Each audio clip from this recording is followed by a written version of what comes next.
Maybe.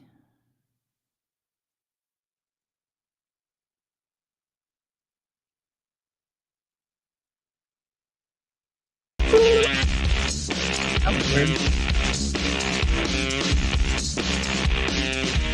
I don't have to tell you things are bad. Everybody knows things are bad. Everybody's out of work or scared of losing their job. The dollar buys a nickel's worth. Banks are going bust. Shopkeepers keep a gun under the counter. Punks are running wild in the street, and there's nobody anywhere who seems to know what to do, and there's no end to it.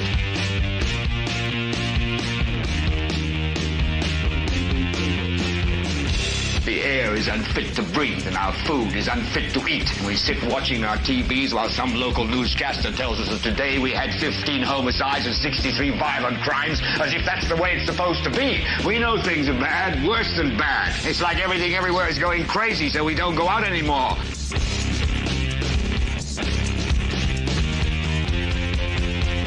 We sit in the house, and slowly the world we're living in is getting smaller, and all we say is, please, at least leave us alone in our living rooms. Let me have my toaster and my TV and my steel-belted radios, and I won't say anything. Just leave us alone. Well, I'm not going to leave you alone. I want you to get mad. I don't want you to protest. I don't want you to riot. I don't want you to write to your congressman, because I wouldn't know what to tell you to write. I don't know what to do about the depression and the inflation and the Russians and the crime in the street. All I know is that first, you've got to get mad. You've got to say, I'm a human being. God damn it. My life has value. So, I want you to get up now. I want all of you to get up out of your chairs. I want you to get up right now and go to the window, open it, and stick your head out and yell, I'm as mad as hell, and I'm not going to take this anymore. Yeah! Hi. And you're up again. I am, because I have a game to play with you tonight. Well, actually, a cognitive test, a Biden cognitive test.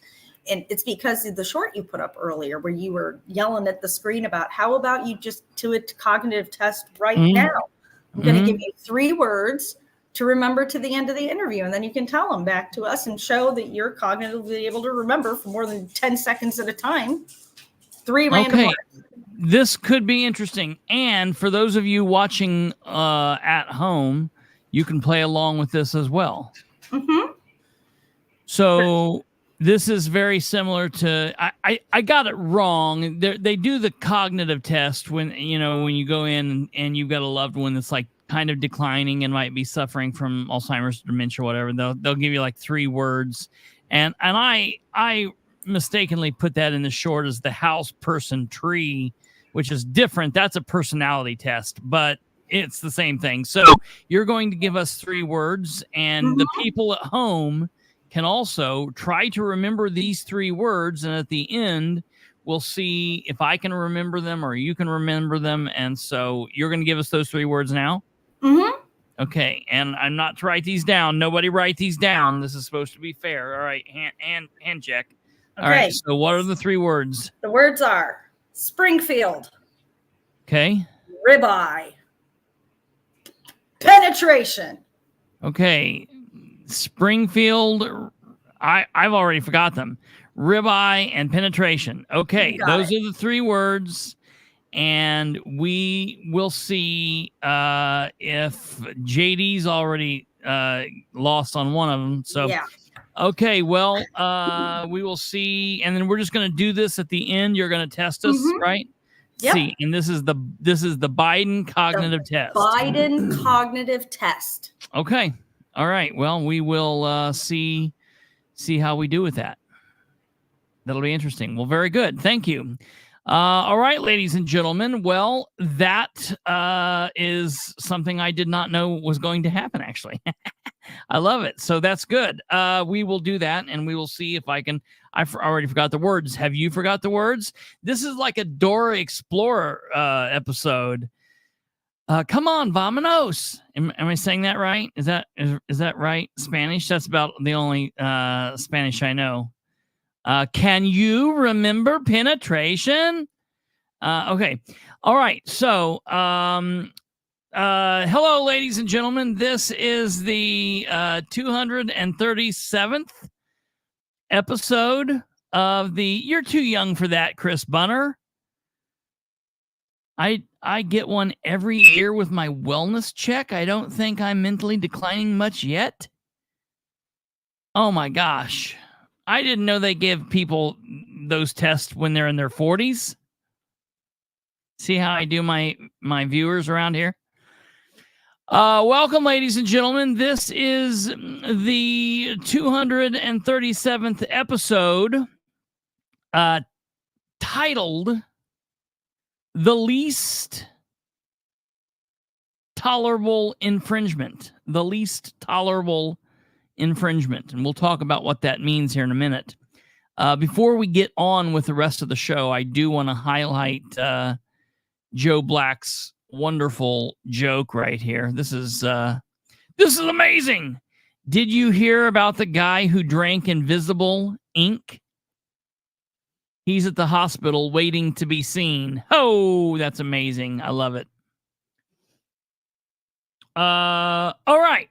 So, ladies and gentlemen, I do feel like Biden. I've got ringing in my ear.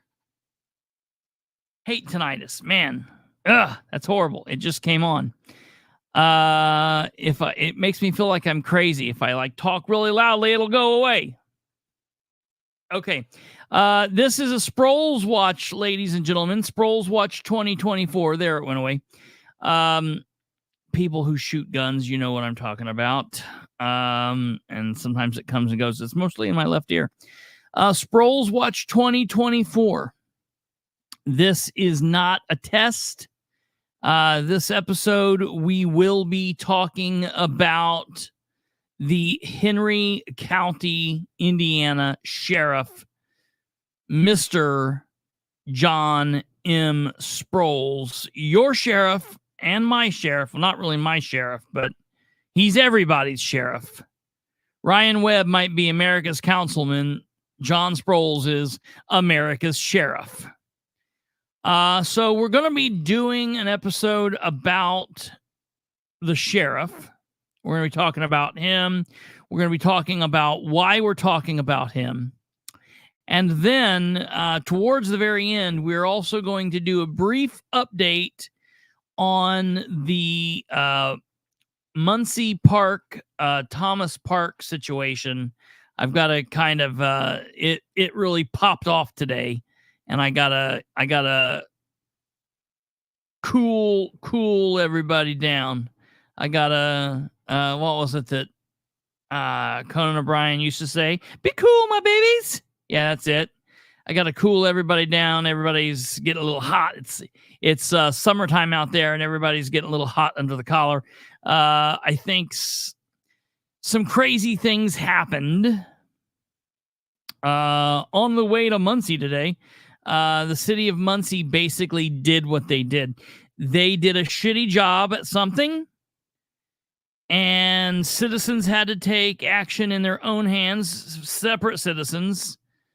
And now the city of Muncie walks away dusting their hands while the citizens are now mad at each other. And what I need to do is I need to help calm the waters and tell everybody and help everybody see that we're all on the same side, and it's not the citizens that we need to be mad about. It's the administration, and I will tell you why. But you got to wait till the end of the episode to hear that, because we have a lot of Sproles stuff we got to talk about. It's been a while. It's been a while since we've talked about Sproles. I actually have some Henry County news that is not Sproles related. Let me ask you guys a question. You people out there in YouTube land who are watching this, Kate says I'm good. Am I coming across really hot on the mic, like really loud? If I need to bump it, I think that I bumped a little button up here. So please let me know how we're doing mic sound. I don't want to be blowing your eardrums out. because I'm really close to the mic. I could back up from the mic, but okay, sounds okay. Everyone says good. Jenabeth says good. Tweety Bird says good. All right. I love it. Thank you, guys. Man, there is like no delay today. What in the hell? This is amazing. You guys are on it. All right. So, ladies. No, fine now. Weird noise earlier. That was me talking, GW. That's the weird noise you heard earlier. I've got a face for radio and a voice for the silent pictures. Yeah. All right. So yeah, okay, before we get into this, Kate has reminded me we have to do the obligatory YouTube thing, yada, yada. If you're on YouTube, please like and subscribe. Ladies and gentlemen, we are now, I can tell you, we are truly less than 15 away from getting our paper mache YouTube play button. So you too can help us out there. I want to welcome all of the new people who will be watching this either live or on repeat. We've had a bunch of people watching, joining. Thank you. Welcome. That's great. If you're here and you're watching via YouTube, please consider giving us a like. If you don't do it now, do it later. You'll have to maybe wait and see if the content's worth a like. It will be, I promise. Once you hit that like, you can consider subscribing. If you're not a subscriber, you can do that for free. It does nothing. It costs nothing. It gives you nothing other than hitting the subscribe button, then allows you to click the bell, which allows you to set up your notifications so you can be notified when we go live or when we drop shorts and static videos. And if you notice, and a lot of people have, we've got like over 7,000 views in one video that dropped by at like 6 o'clock today. You'll want to know when we drop that information. So please check that out. And as you know, we are a live interactive show. We have common people over here that we like to talk to and put up on the screen if it's relevant and part of the conversation. If you want to be part of that, comment over here in the live comment section. If you're watching at your own time, your own speed, comment down here below in the comment box. That would be fantastic. And above all else, DJ,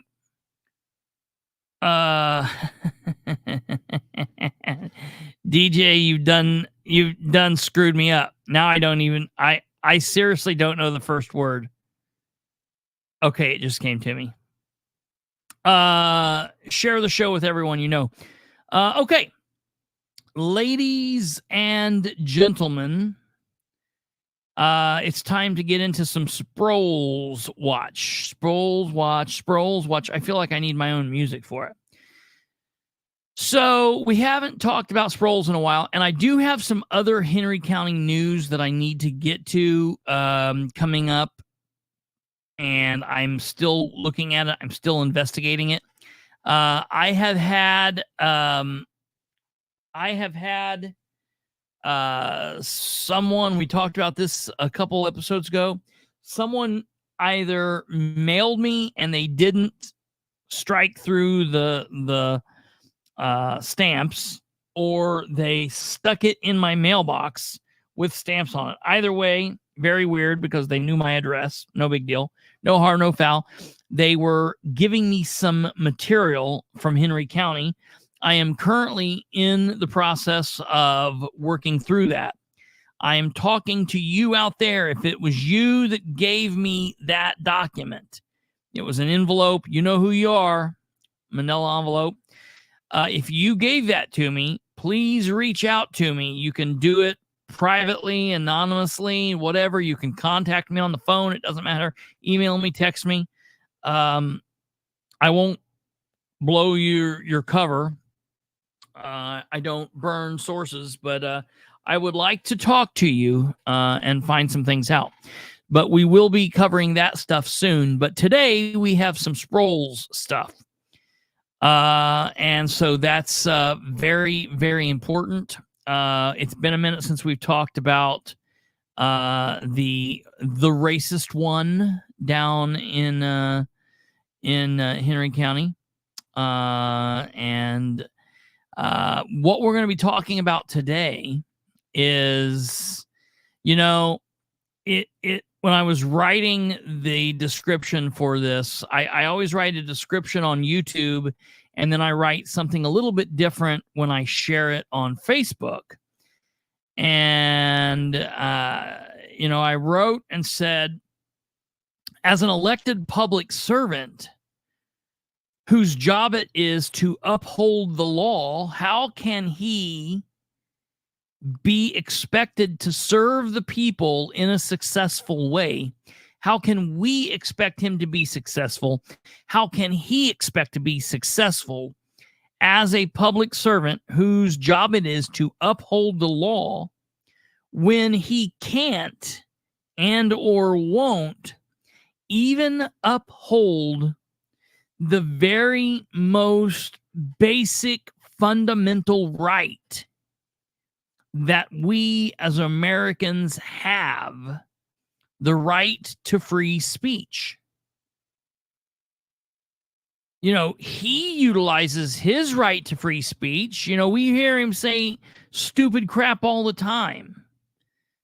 You know, there's going to be all kinds of pictures with me, with people, black people in the bush. It's going to be fun. I'm going to try not to be eaten by the cannibals.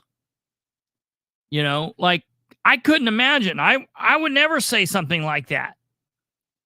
But that's a Sproles statement. So, you know, like, he gets to employ the First Amendment, and he says that and a lot of other ignorant stuff. But here he is infringing upon our right, and in a way that is just absolutely detestable, because what he's doing is he's interfering as it's like a double or triple gotcha. As a law enforcement officer, as an elected official in an office that is a constitutional office. So he's not like only getting this once, zing, getting this twice, zing, zing. He's getting this thrice, zing, zing, zing. And it's really crazy to me that that's happening.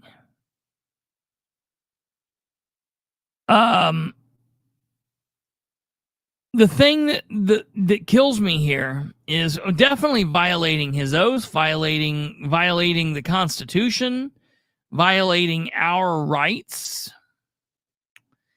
And it's just the very most basic right. And he's doing so in a way that law scholars, legal minds, greater minds than mine, call prior restraint. And we'll get into that in a minute. If you watch a lot of First Amendment auditors on YouTube, you will hear them, dare I say, sometimes they say it correctly. A lot of times you'll hear people just yelling it incorrectly, but hey, they got a First Amendment. You have a First Amendment right to be as ignorant as you want. So they will yell about prior restraint. Now, this is an absolute textbook definition of prior restraint issues, and an extremely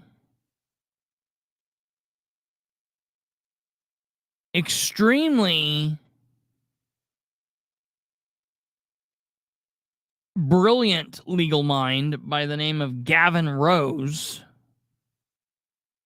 that his name? Gavin Rose. Yeah, I thought for a second I thought I was talking about the lead singer of Guns N' Roses, Axl Rose. That's his brother. When I went down to his office, he said, "Welcome to the jungle. You know where you're at? You're gonna die." That's what he said when I walked in. No, that's like the last thing that Gavin Rose would say. Here's the lawsuit: Bilbrey v. Sproles. There's the case number. United States District Court, Southern District of Indiana, the Indianapolis Division. But Gavin Rose calls the form of prior restraint issue that Sproles is engaging in the least tolerable infringement. The least tolerable. So, we're going to get into this. Basically,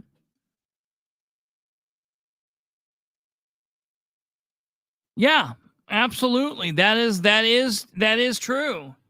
That is true. Now, me, myself, and I would just record right on through the music. And having been someone who's actually been placed in bracelets and taken to jail for speaking, I and someone that's a music lover, I don't know that I would yell at someone being like, "Hey, you asshole, you're playing the Beach Boys, you're violating," I would just rock on with them and sing along and take the hit and be like, "Yo, it wasn't my fault. It was music playing in the background. Had nothing to do with the, all the things they allow us to do on YouTube." There's ways you can get around that. They don't understand. There's ways you can get around that. But yeah, it is. I mean, technically, that's the thing, and people need to know that. That is absolutely a true thing. That them trying to stop you from being able to do something that you can legally do is definitely a form of prior restraint. So we are in the long winter or summer, waiting for something to occur in this trial. I told you guys we went through the depositions. Now, ignorantly enough, their side did not depose me. Now, listen, it's probably they didn't need to depose me because I come on here and I say all sorts of things all the time. And I'm like, I give hours long depositions nightly. But I think that was a screw up in their part. Anyways, we deposed Sproles, and it was kind of nonsense, except one specific area.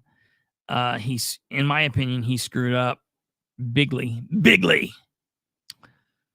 They were worried that the deposition would take like 10 hours. That is something that I do. In all of the depositions that I've been in, I try to make them as monotonous as possible. Was the air nozzle on the tire? Was it on the pointing up or was it pointing down? Was it at the 3 o'clock area or was it at the 9 o'clock area? I can get all into that. I can make it go.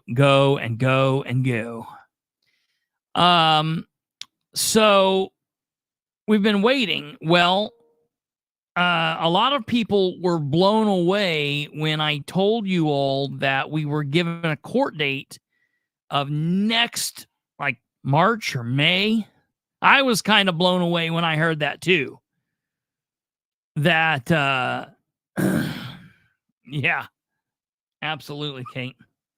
I was blown away when I was like, what do you mean? We're in here doing this now. We went in and we had a thing where an arbitration where we try to come to an agreement.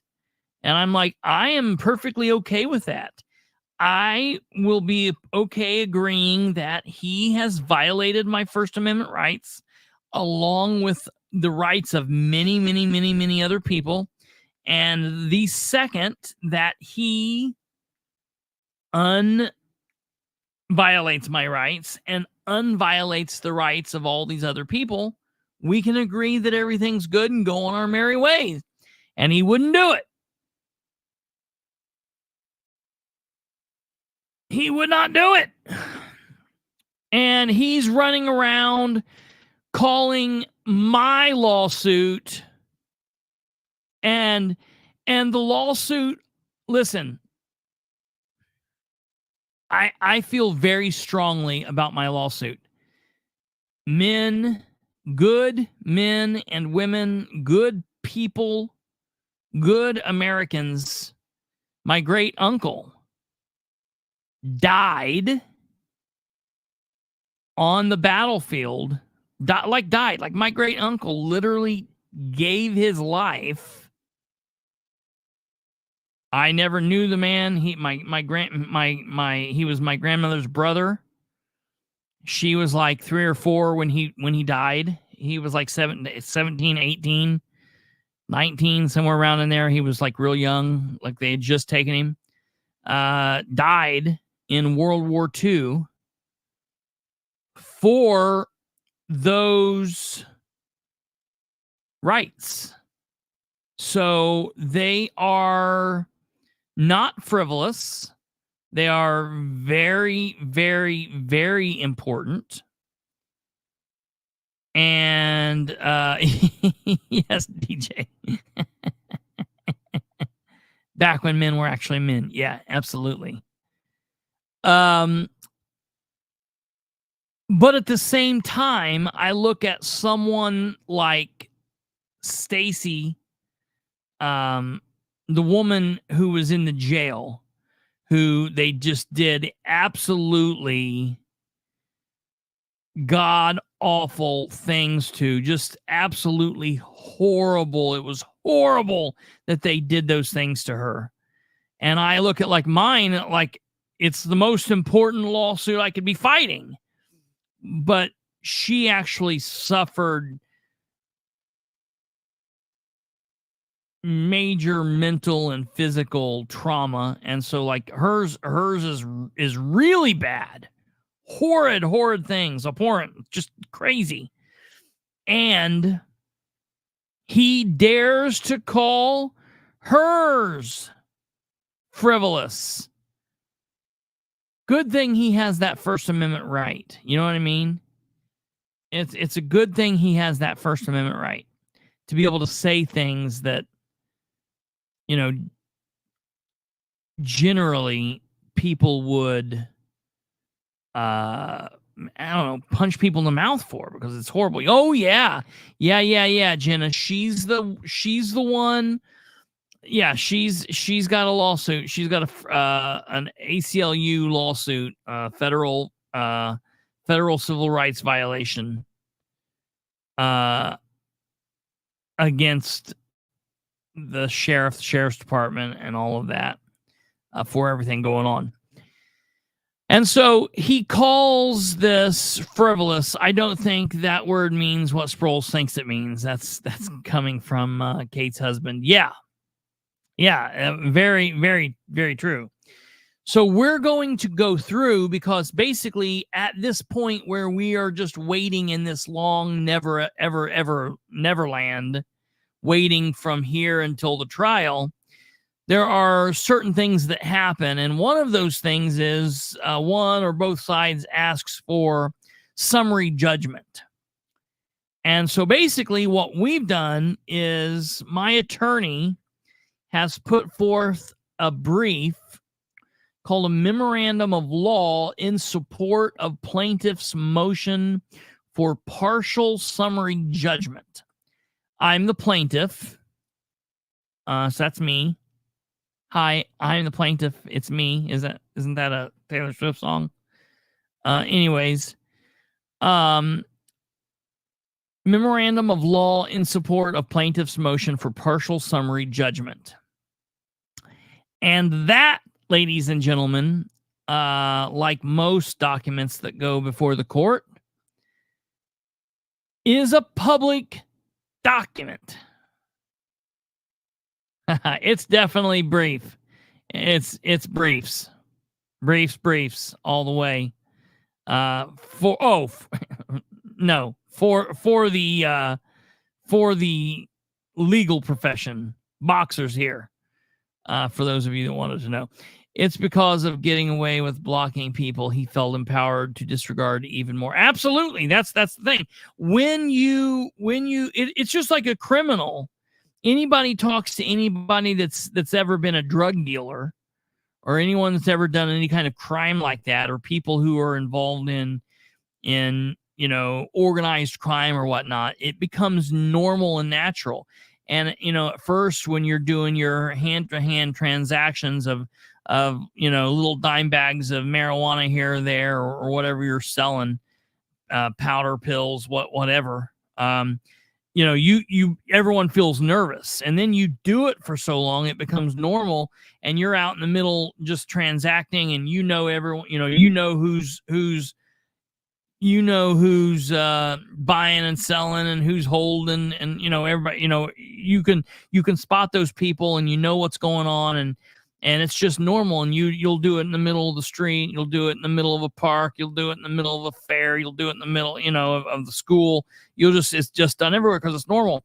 Well, when people like Sproles start violating people's rights, that's why we saw for a while, and everybody, and finally, I think he got the message. People are like, why aren't we hearing stuff about Sproles? Because I think finally somebody got him the message where they said, just stop. Stop going out. Stop doing things. Stop interacting with people. Stop. And I think maybe he might have taken people up. Now, it won't last. He gets a little stir crazy, and he'll go out and he'll do something stupid. And just like everybody else, I knew a person one time who would get in trouble for like OWI, and then would get in trouble for like driving offenses, and then they would be good for a really long time, but then the minute they got popped, then it was like bam, bam, bam, back to back to back. They would stack a bunch of other charges up. Bam, bam, bam, bam, bam. That seems to be what happened. That seems to be like what Sproles does. Sproles is like good and quiet and silent for a minute, and then bam, something happens, and then it's like bam, bam, bam. He does a bunch of other things just back to back to back to back. Sproles' attorney is an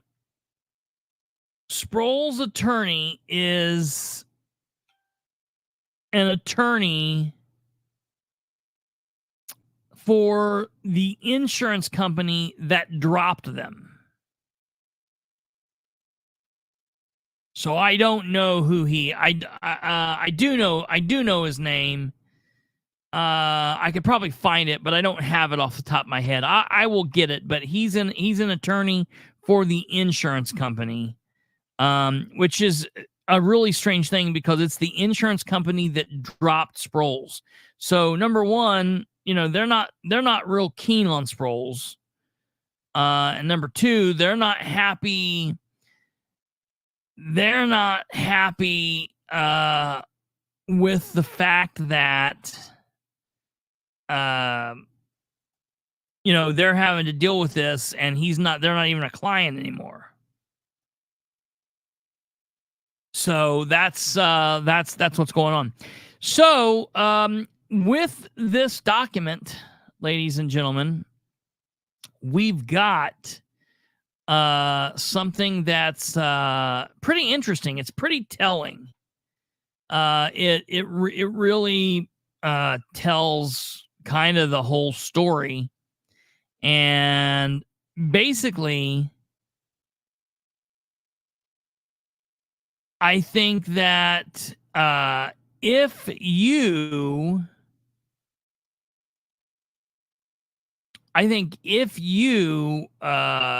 would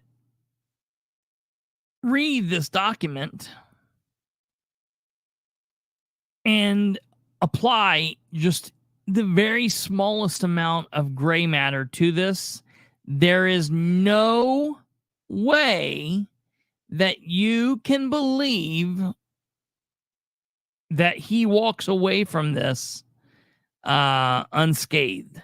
He violated my rights, and they're gonna take the ride for this, as they say. Now, EJAC said, if it's a private page, why is county insurance providing his attorney? Number one, keep in mind, it's not a private page. It's a campaign page. So he is blocking me on a campaign page, which... now, according to him, it's a campaign page. Yeah. Clarify that. He's calling it a campaign page. I'm calling it his official page. It is an official page. It was an official page. He changed the name after everything happened.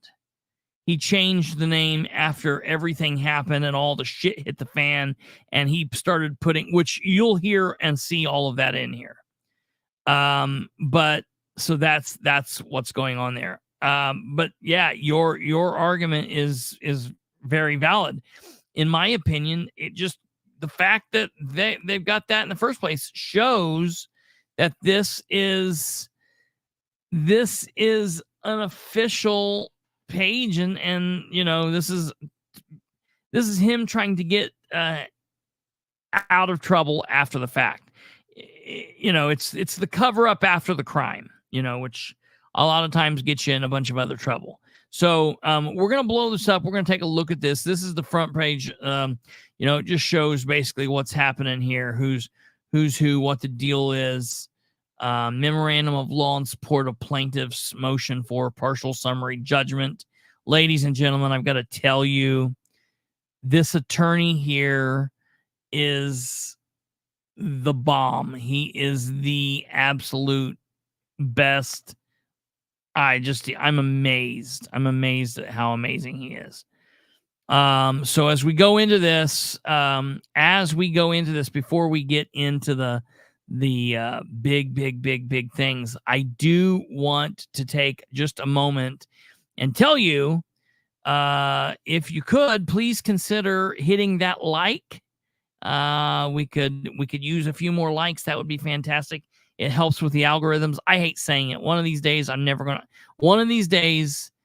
to take these things off the page, and I'm never going to say it again. But until we get there, we could use your help. Also, share the show with everyone. You know, share the show with people that you know from Henry County that might be interested.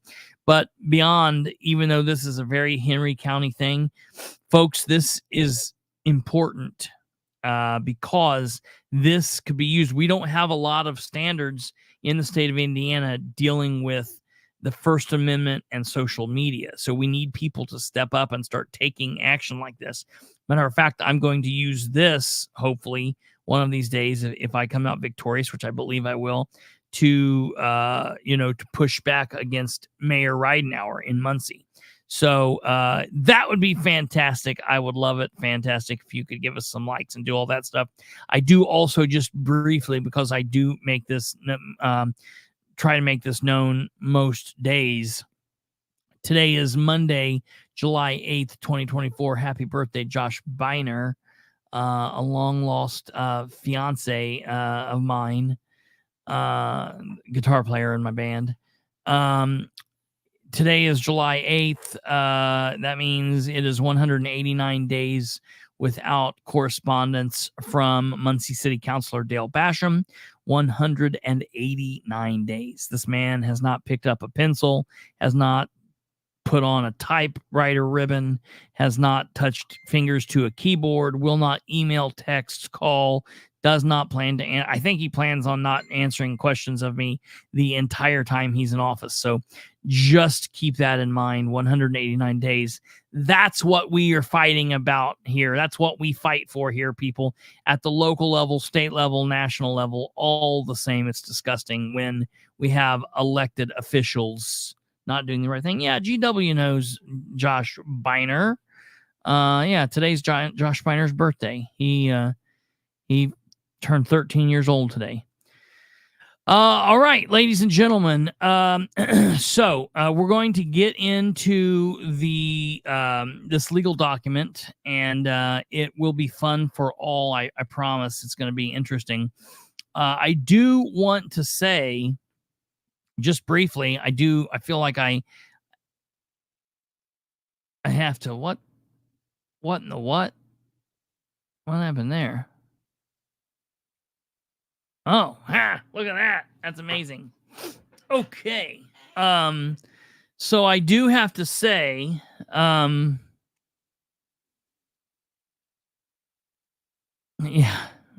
that's hilarious. To Tweety Bird, I have not read that Michael Hicks report because I find the Star Press is trying to freeze me out of getting any of their information. But I will read that, and I will get back to you if you stop in tomorrow or the next day. I will give you my thoughts on that article. I will take a look at that. I have not read that now. I have not read that yet, but I will let you know. No, I don't think he is blinking in Morse code. That would be amazing, but yeah, I don't think he is. That would be great. So, I am going to be, for a brief little time, I'm going to be off page, Kate. So if there's something that pops up comment-wise, ladies and gentlemen, I won't be on page. Kate will keep me posted, and that way I can know what's going on. So we're gonna pop this up here and make this viewable for all to see. Did it get bigger there when I did that? Yeah, there. That looks. Yeah, it's looking good, Kristopher, I think. Okay, awesome. Okay.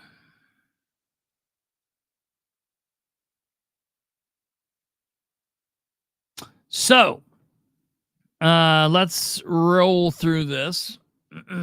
I've never seen a lawyer do this before. He literally, this is like a college essay. He's got his cover page here, which is standard. And then he put in a table of contents. This is amazing. Introduction, statement of materials, fact not in dispute. That's things that both sides agree on. Sheriff John Sproles and his official duties. It might be a good idea if he read this document. Sheriff Sproles, I hope you're listening. Sheriff Sproles' operation of Facebook page at issue in the litigation. Background to Facebook and the pages operated by Sheriff Sproles. Sheriff Sproles' post to Facebook page at issue in this litigation. Dissemination of press release of the sheriff's office. That's important. Use of the Facebook page at issue in this litigation to manage sheriff's office personnel and to share personnel related information. That's important. Use of the Facebook page at issue in this litigation to disseminate body camera footage and to otherwise detail the day-to-day operations of the sheriff's office. That's important. We will definitely hit on that. Sheriff Sproles' use of the Facebook page at issue in this litigation while on duty for the sheriff's office. That is one of the most damning things, in my opinion. This is one of the things that is really, really, really going to come back to bite the sheriff, okay? And we'll talk about that as we get into this. Sheriff Sproles' other official uses of the Facebook page at issue in this litigation: the sharing of posts from Facebook page at issue in this litigation to separate Facebook page operated by the sheriff, the use of Facebook's comment function to remark on posts made to other Facebook pages, Kristopher Bilbrey's political commentary, and his blocking from the Facebook page at issue in this litigation. Hey, that's me. Mr. Bilbrey and his operation of multiple podcasts. God, this is like, I sound like a true genius entrepreneur businessman here. The deletion of Mr. Bilbrey's comments and eventual blocking of Mr. Bilbrey from Sheriff Sproles' Facebook page, Mr. Bilbrey's desire to access and comment on the Sheriff Sproles' Facebook page, standard of review argument, and Sheriff Sproles' operation of the Facebook page at issue in the litigation and his blocking of Mr. Bilbrey from the page constitutes state action for which he may be held liable. All right, he drops that forward. This case is governed by the two-part test established in the Supreme Court's recent decision, Linkey versus Freed. There can be no serious dispute that at all times since assuming office, Sheriff Sproles has possessed actual authority to speak on behalf of the Henry County Sheriff's Office with respect to issues about which he routinely posts on Facebook page at issue in this litigation. Sheriff Sproles purports to exercise his governmental authority through the Facebook page at issue in this litigation. By blocking Mr. Bilbrey from Facebook page at issue in this litigation, Sheriff Sproles has prevented him from viewing or commenting on some posts made directly to separate Sheriff's Office page through which he acknowledges he exercises official authority. Before Sheriff Sproles added a disclaimer to his Facebook page in July of 2023 and changed the name of that page in October of 2023, there was no ambiguity, just roll with it, with respect to whether he exercised government authority through that page. Even after Sheriff Sproles added a disclaimer and changed the name of the page, and the presumption that he has not engaged in state action with respect to any post has been rebutted, the Facebook page at issue in this litigation cannot, as Sheriff Sproles maintains, belong to political campaign unless he has repeatedly violated the Hatch Act. And if you're a longtime viewer of this page, you know we talk about the Hatch Act quite frequently on here. We'll get into that. That's very, very interesting. One of these things, it's something that detectives used to do. One of these days, if Sproles is a cop long enough, he'll learn this. Maybe, I don't know. But normal cops that have been on and went through training and understand and have worked cases and not just got elected sheriff after they 3 days into their shift, they learn that when you're presenting a situation to quote unquote the suspect, the bad guy, you give them a situation where both ways out leads them down the road to confession. You did this because you're a monster, or you did this because you were trying to feed your family. Either way, you did this and you agreed to it. But if you do it because you're feeding your family, then okay, that's good. Or if you did it because you're a monster, well, that's not bad. But either way, you've agreed. So in this situation, basically, he either violated my rights or he's violating the Hatch Act. It's like he's damned if he does or damned if he doesn't. You know what I mean? So that's very interesting. The presumption created by Sheriff Sproles' disclaimer is rebutted when the facts demonstrate, as they do here, that the disclaimer was mere subterfuge. Sheriff Sproles' on-duty post to Facebook page at issue in this litigation served to rebut the presumption created by this disclaimer. Sheriff Sproles' use of the page at issue in this litigation to exercise exclusively governmental functions served to rebut the presumption created by his disclaimer.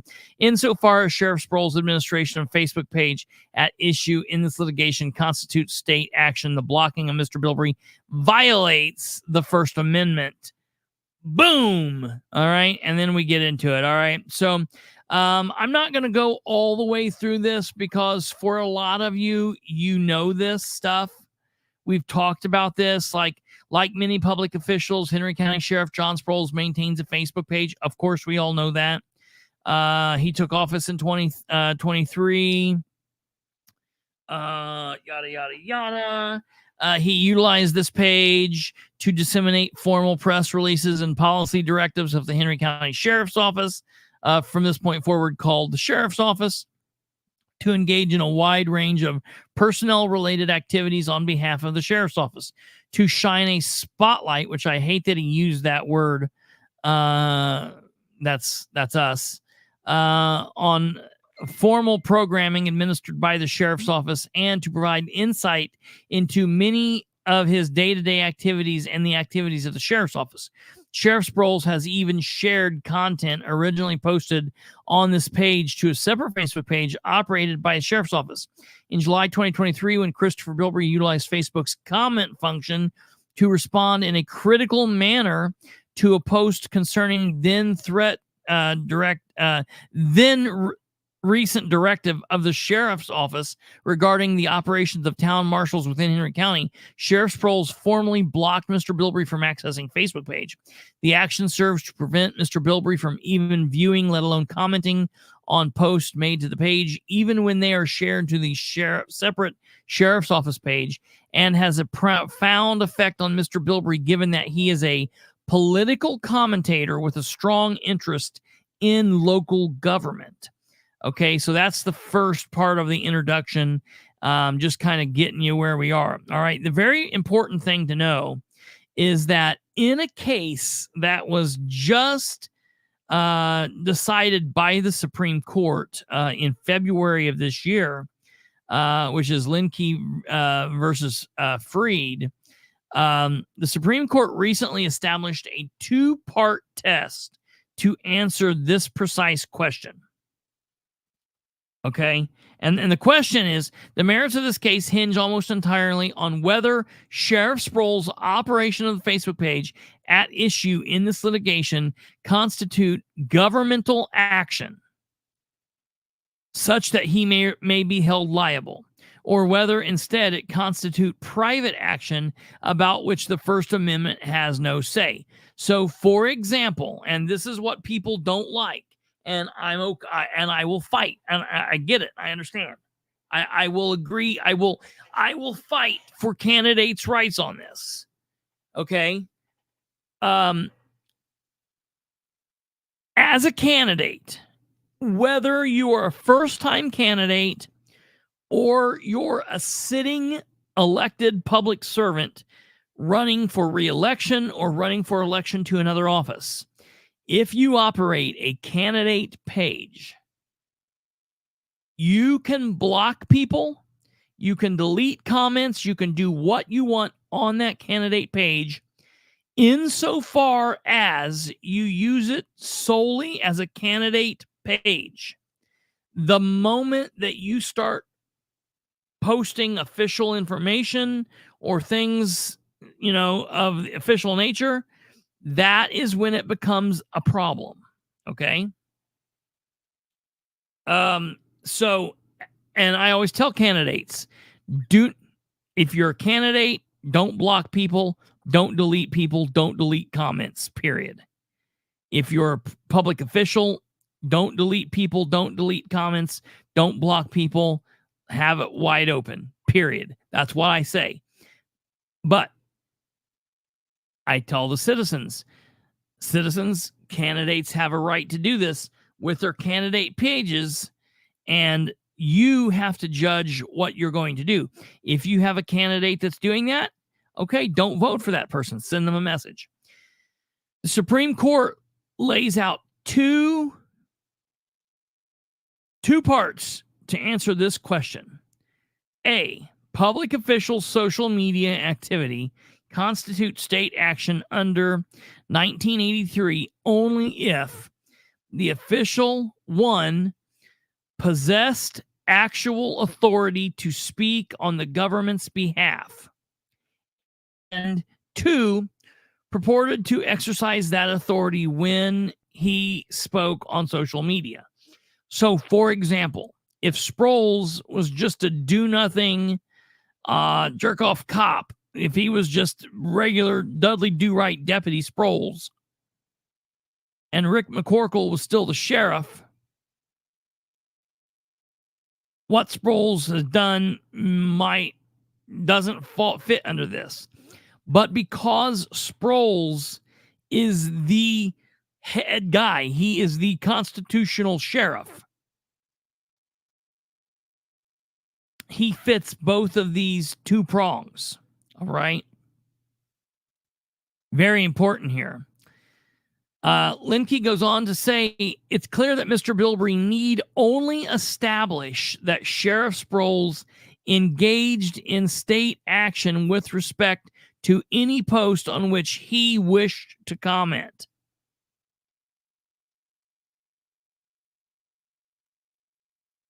On everything on that page, we only need to establish that the sheriff engaged in state action with respect to any post.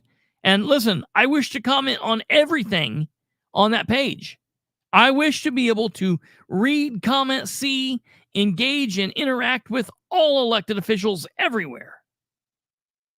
This low bar is cleared here. All right?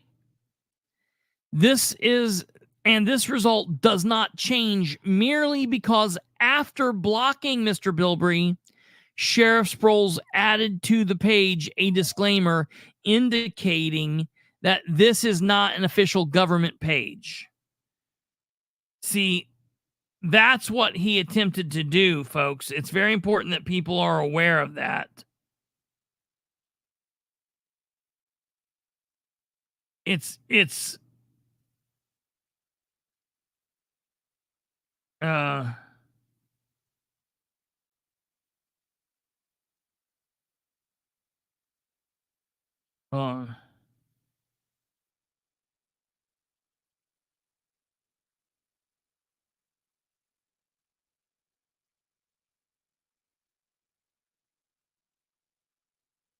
okay, I was just seeing what was happening there.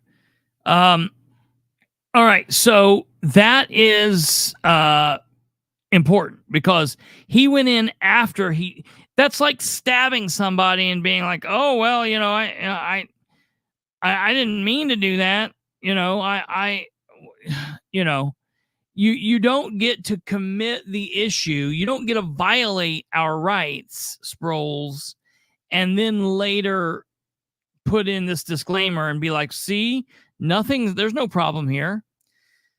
Mr. Bilbrey is entitled to summary judgment on the merits of his claim that Sheriff Sproles has violated his rights, both cognizable under the First Amendment to engage in speech and to receive information.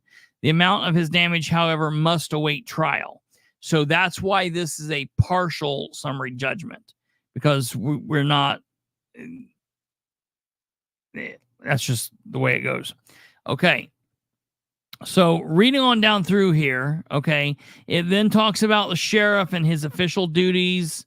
Okay, very clear. County sheriffs are independent constitutional officers under the Indiana law. Sheriff Sproles is thus, of course, the highest official in the sheriff's department and is responsible for overseeing law enforcement activities conducted by the office. All right, Sheriff Sproles also acknowledges that as sheriff, he plays a role in fostering engagement and trust between himself and the community that he serves.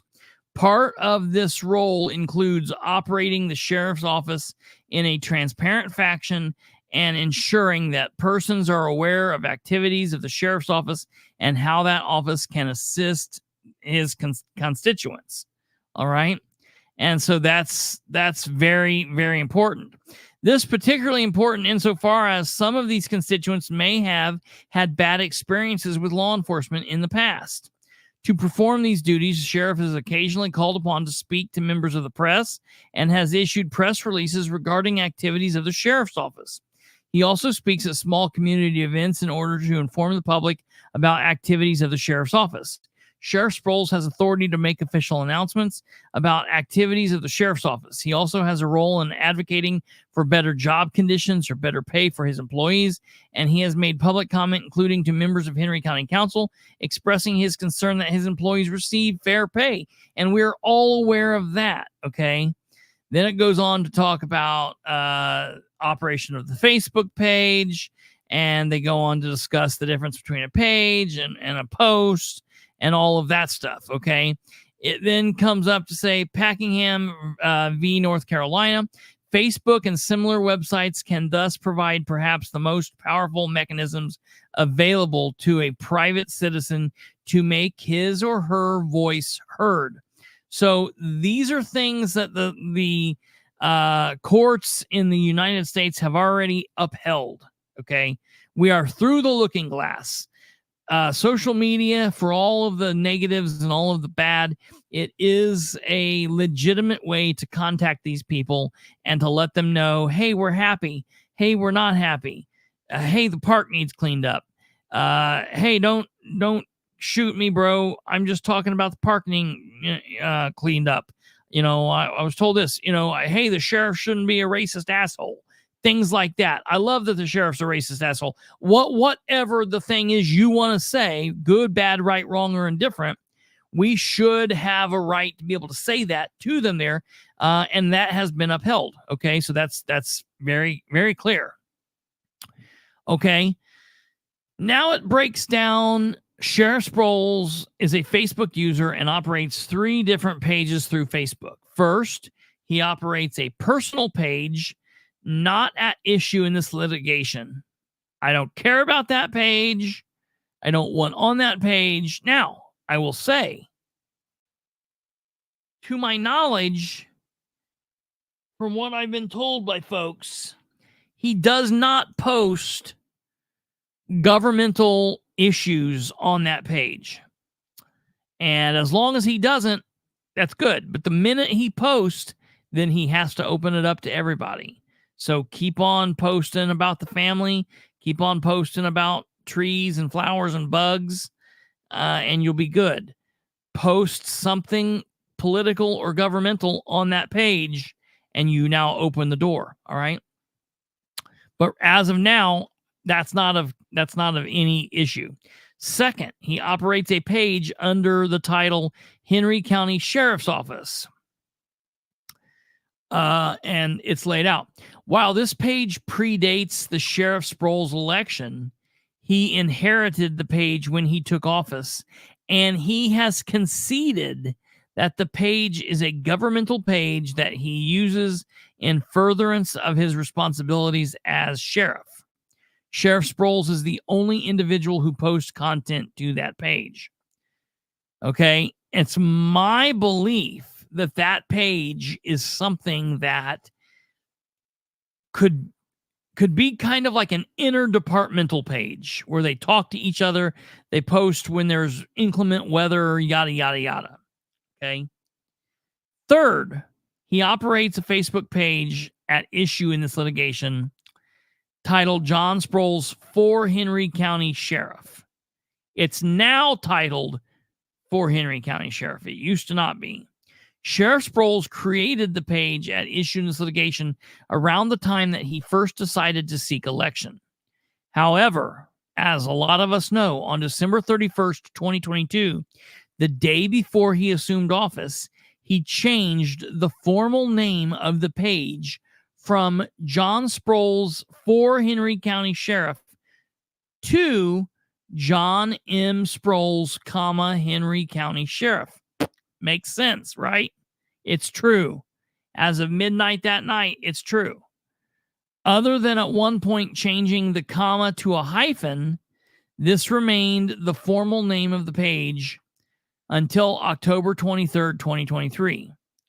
Several months after this lawsuit was filed. Keep that in mind. He changed the name several months after this lawsuit was filed.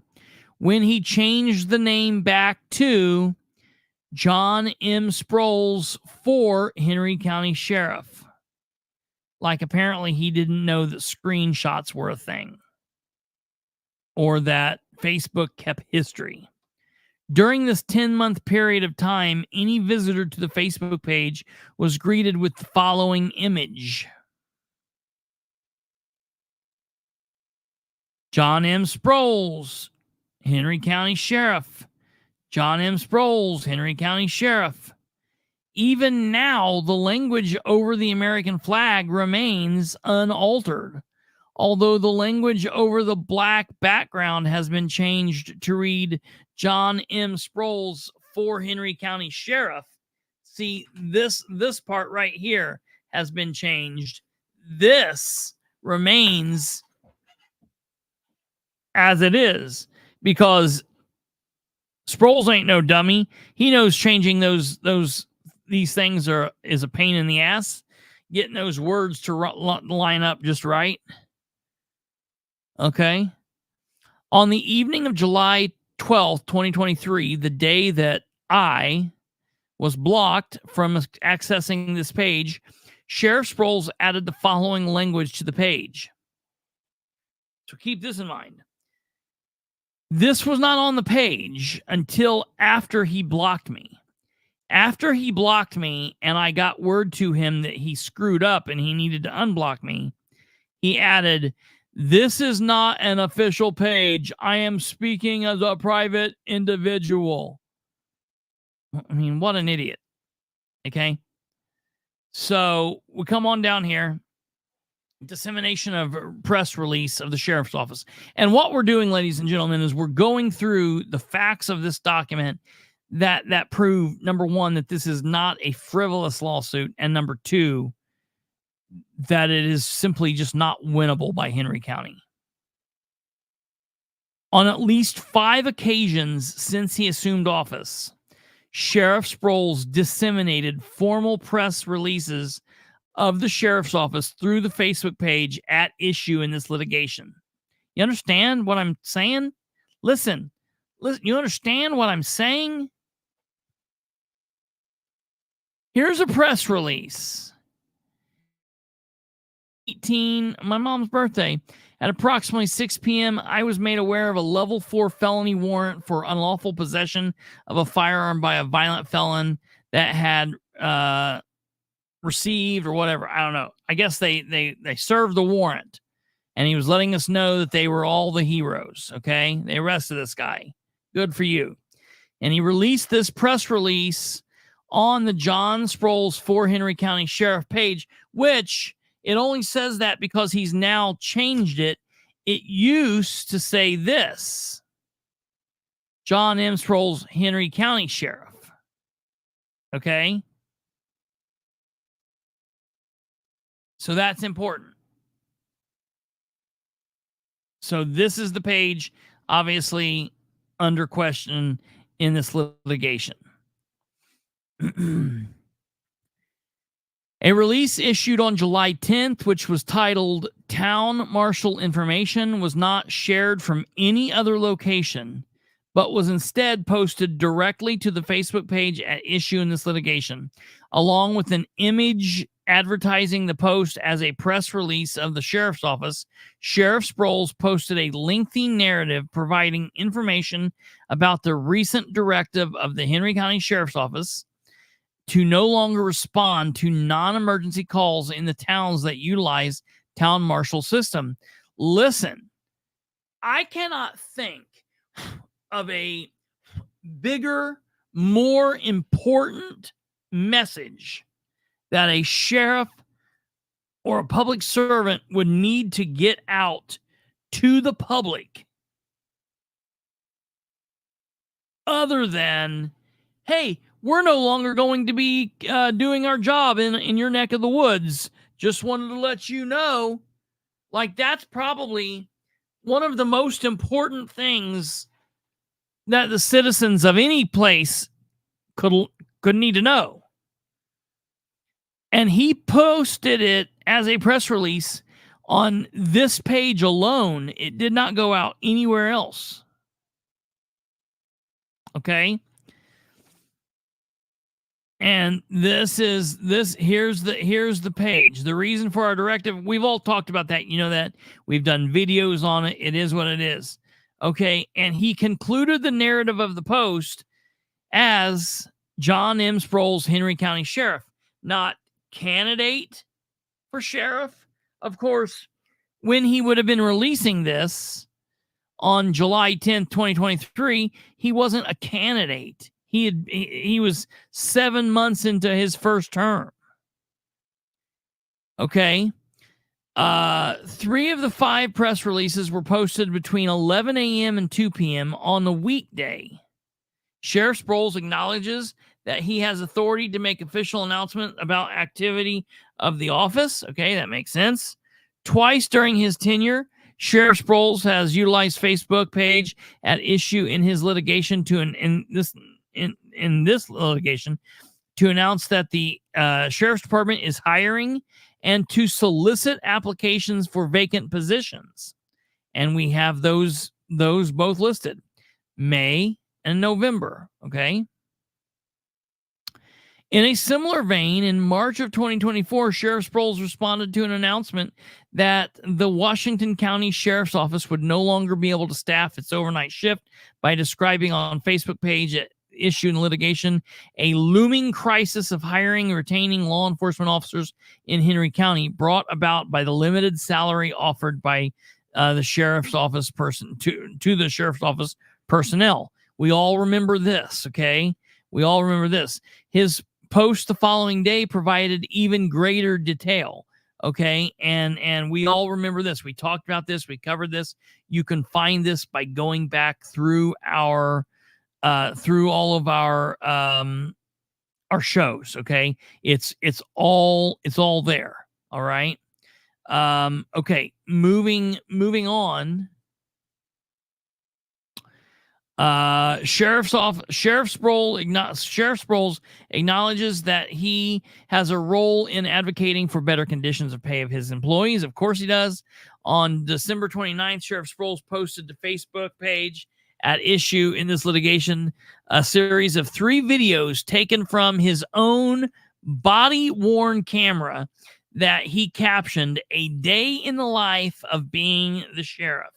Okay? Now, this is very, very important. This section is very important. Okay? Use of the Facebook page at issue in this litigation to disseminate body camera footage and to otherwise detail the day-to-day operations. Okay?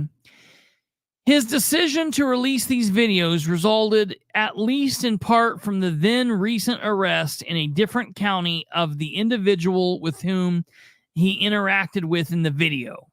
All right? We all know that person to be Joshua Kimbrell. The following is the first of 3 posts, okay? A day in the life, and it shows this body-worn camera, and we see dumbass right here on the screen, okay? Right here he is.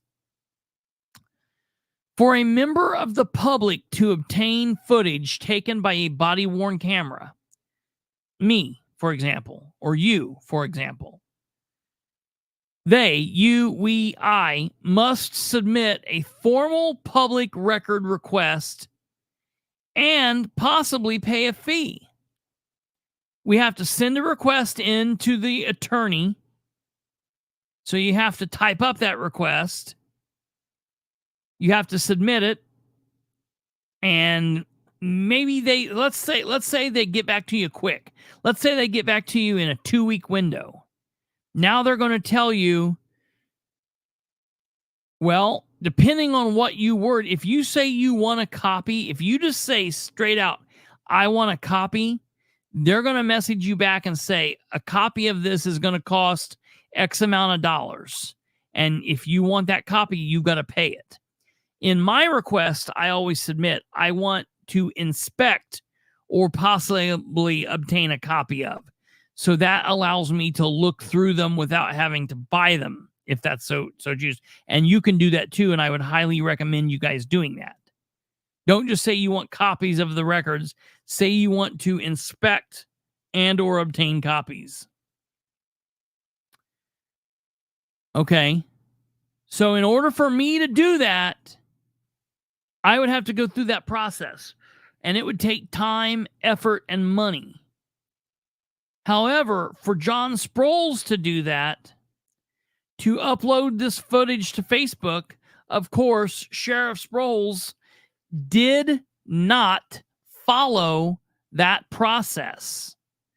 Instead, Sproles was able to upload it through an application on his telephone before the footage was even saved to a server maintained by the sheriff. That's insane. He was able to actually upload this footage of his interaction with Josh Kimbrell like mere minutes after it happened, before he even got back to the sheriff's office, before he even downloaded it onto their servers. Okay? Really crazy.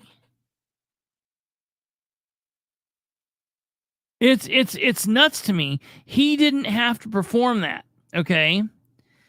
Very, very, and then it lists down through several other postings where he's done the same thing.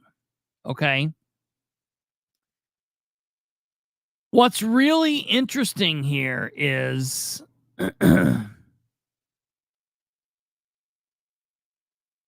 well, we'll get back to that when we get down to it, okay?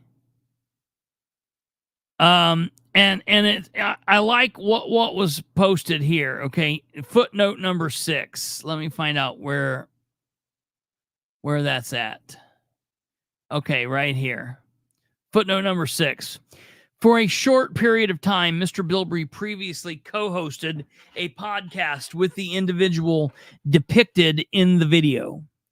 After it became clear that they had different personalities and different versions for the show, versions, or that should be visions. They stopped working together in July of 2023. At the time this individual was arrested, Mr. Bilbrey had not interacted with him for several months and certainly had no knowledge of his alleged criminal behavior. Mr. Bilbrey has no idea why Sheriff Sproles decided to reference him in these Facebook posts for which he depicted an interaction with which he had no involvement, or to describe him as a close friend of the arrested individual, which has never been true in that. Like that's not, I mean, you know, I knew Josh at the point of that arrest. I had known Josh for a year. You know, Kate is a close friend. Josh is an acquaintance that I knew and was getting to know. And we went in an arc like this. We were like buddy, like getting to know each other. And then it arced and it started going apart. And it was what it was. But the fact that the sheriff was trying to paint us as, you know, the birds of a feather comment and all of that, we all know what he was trying to do, you know. So I'm glad that he put this in there, so the judge will get a little bit of that and get to see just how gross the sheriff is. Sheriff Sproles' use of Facebook page at issue in the litigation while on duty for the sheriff's office. Okay, this is very interesting. This is really interesting here, seeing this. It shows you different dates. On at least 21 occasions, posts were made to the page at issue in this litigation within minutes of the time that Sheriff Sproles posted identical or near identical content to the sheriff's office page, which, as noted, he concedes to be part of his governmental duties. Post to the sheriff's office page, post to the Sproles Facebook page. So this is the one that I'm saying is the departmental page.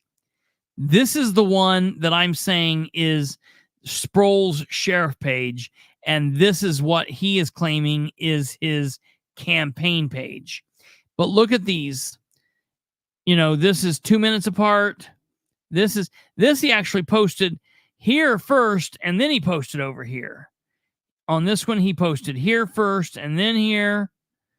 On this one, he posted here, and then here, here, and then here. And, you know, so there was just one of these where he posted over here on the right first, and then on the left. Very interesting. Oh, then it brings us down to here. Okay. And we can still see here's a minute apart. Here's a minute apart. Here's 6 minutes apart. Here's a minute apart. Here's a minute apart. You know, we can see all these. Oh, here he posted over here first, and then over here. Here he posted at the exact same time. So this is very interesting. Just seeing, you know, how he's posting. The sharing of posts from the Facebook page at issue in this litigation to the separate Facebook page operated by the sheriff's office. Okay. And then we've got pictures and videos where the judge can go down and click and read and see.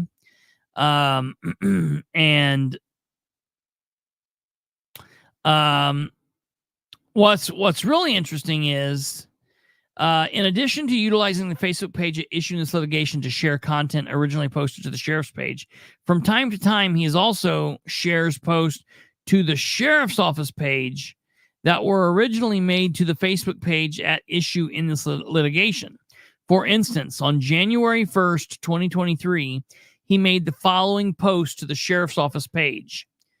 Okay, this is on the sheriff's office page. You see it? He made this as he shared it from the page in question. There have been other occasions in which Sheriff Sproles has shared posts from the Facebook page at issue in this litigation to the sheriff's office page, although these posts may have since been deleted, which is also a problem. He shouldn't be deleting anything. A user who is blocked from a Facebook page at issue in litigation is unable to view posts that were originally made to the page that they were blocked from if they were then subsequently shared someplace else. So even though Sheriff Sproles concedes that he utilizes the sheriff's office page in furtherance of his responsibilities as sheriff, okay, that's very important to note. The use of Facebook comment function to remark on posts made to other Facebook pages. Sheriff Sproles has regularly utilized the comment function to leave comments on the pages of other users under circumstances where he appears to be acting in his official capacity. Okay, that's very interesting. All right, here we can see he's done this. This obviously is a oops. What the hell? How did I drag that over? This obviously is a workable. This is like something that he's doing as sheriff. Okay. Again, he's, you know, you can see that he's working here. Okay. Then here it comes down and it tells who I am. You guys know, if you're here, you know who I am. You know what I've done, where I've been. Okay, we've got pages. We've got the Bastards of Politics. Got Perception is Reality. Bilbrey Live, the Political Spotlight. You know, all of this stuff here.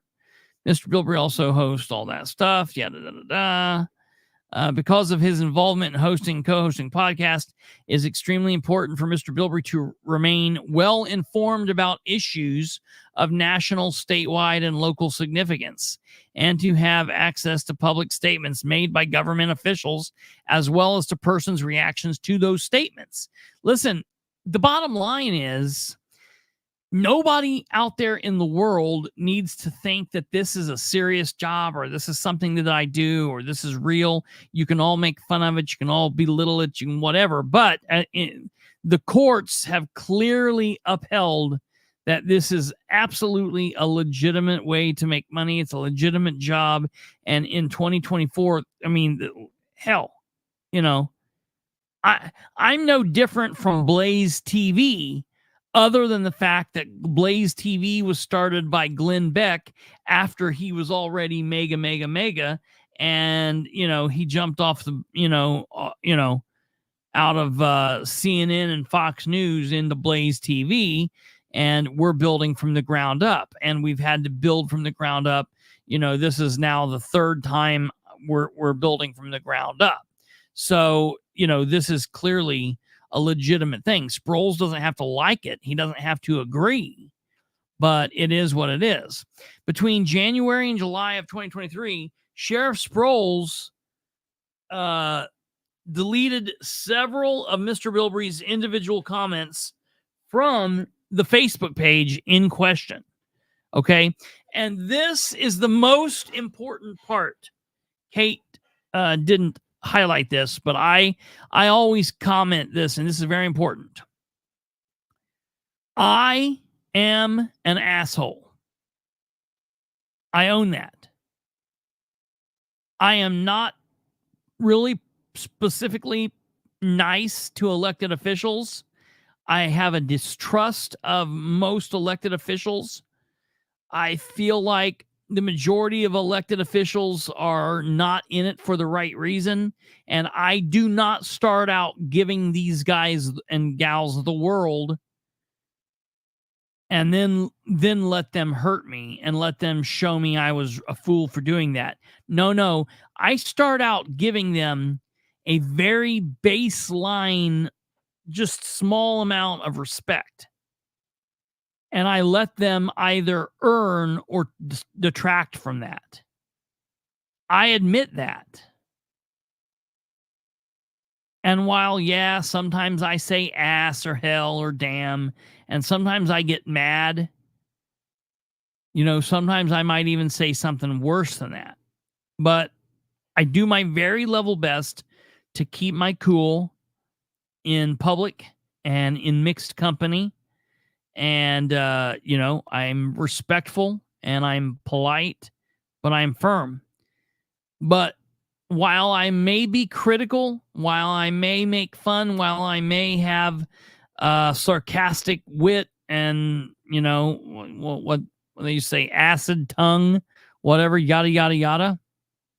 One thing I can guarantee you, while I am critical, this says, while many, but not all of these comments were critical of Sheriff Sproles, none of my comments to Sproles or anyone else has ever been threatening, never been vulgar, profane, or otherwise inappropriate.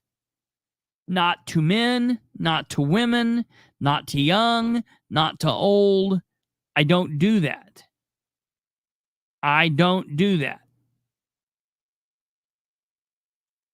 I'm capable of it, but I don't. I can get pushed there, but I don't start there. And so I've never done anything that would violate the terms of service when dealing with an elected official in this manner.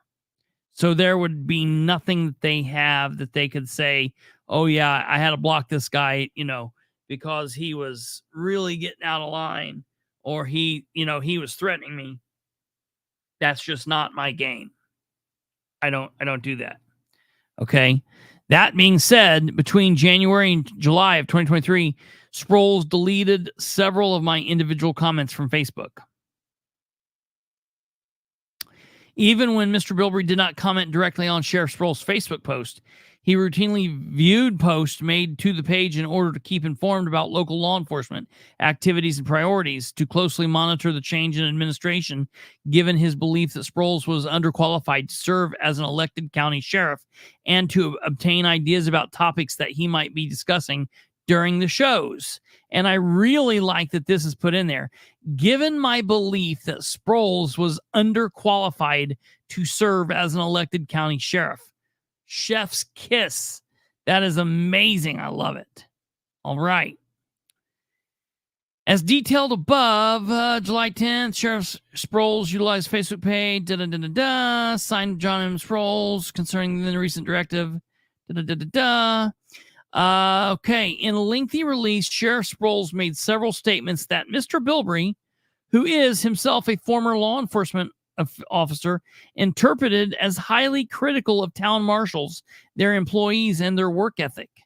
Sheriff Sproles' directive generated significant local interest, both due to his interest in local politics and his role as a political commentator who hosts or co-hosts multiple podcasts, and as a former law enforcement officer. Mr. Bilbrey followed this issue closely. On July 10th, the same day that Sheriff Sproles' press release was issued, Bilbrey attended a public meeting of the Greensboro Town Council. During the meeting, Chris Pickens, the chief of the Greensboro Police, gave a lengthy statement. We've all seen that. We've all heard it. It's out there. It's free. You view it. If you want to watch it, it's in the Sproles playlist. Go back and watch it. Battle of the Badges or something like that. Mr. Bilbrey took a video recording of this meeting, which he posted the following day, July 11th, to the Bastards of Politics YouTube channel and an episode of Bilbrey Live. Okay. As posted, the video includes not only Chief Pickens' complete statements of other persons present, but also the logo for Bilbrey Live podcast and written language introducing the dispute between Sheriff Sproles and Chief Pickens. The following day, July 12th, Sheriff Sproles posted a portion of Mr. Bilbrey's video to Facebook page at issue in this litigation. Despite the fact that Chief Pickens spoke for approximately 90 minutes, Sheriff Sproles posted only a 36-second excerpt of Chief Pickens' statement.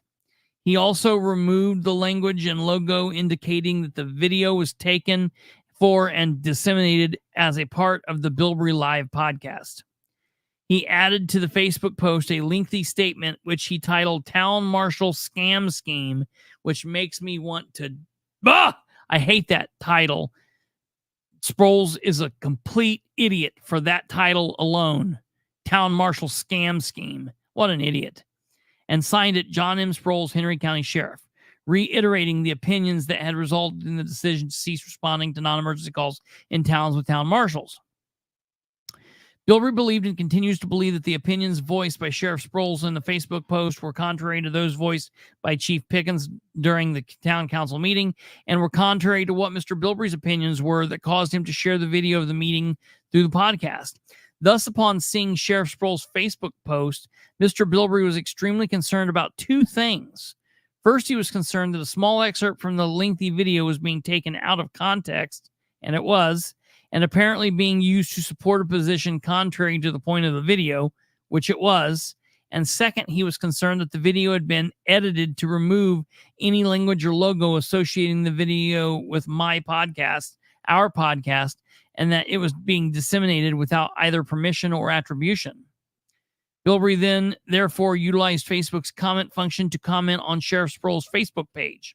In his comment, Mr. Bilbrey made it clear that the video was being used without permission to support the position that ran contrary to the point of the video.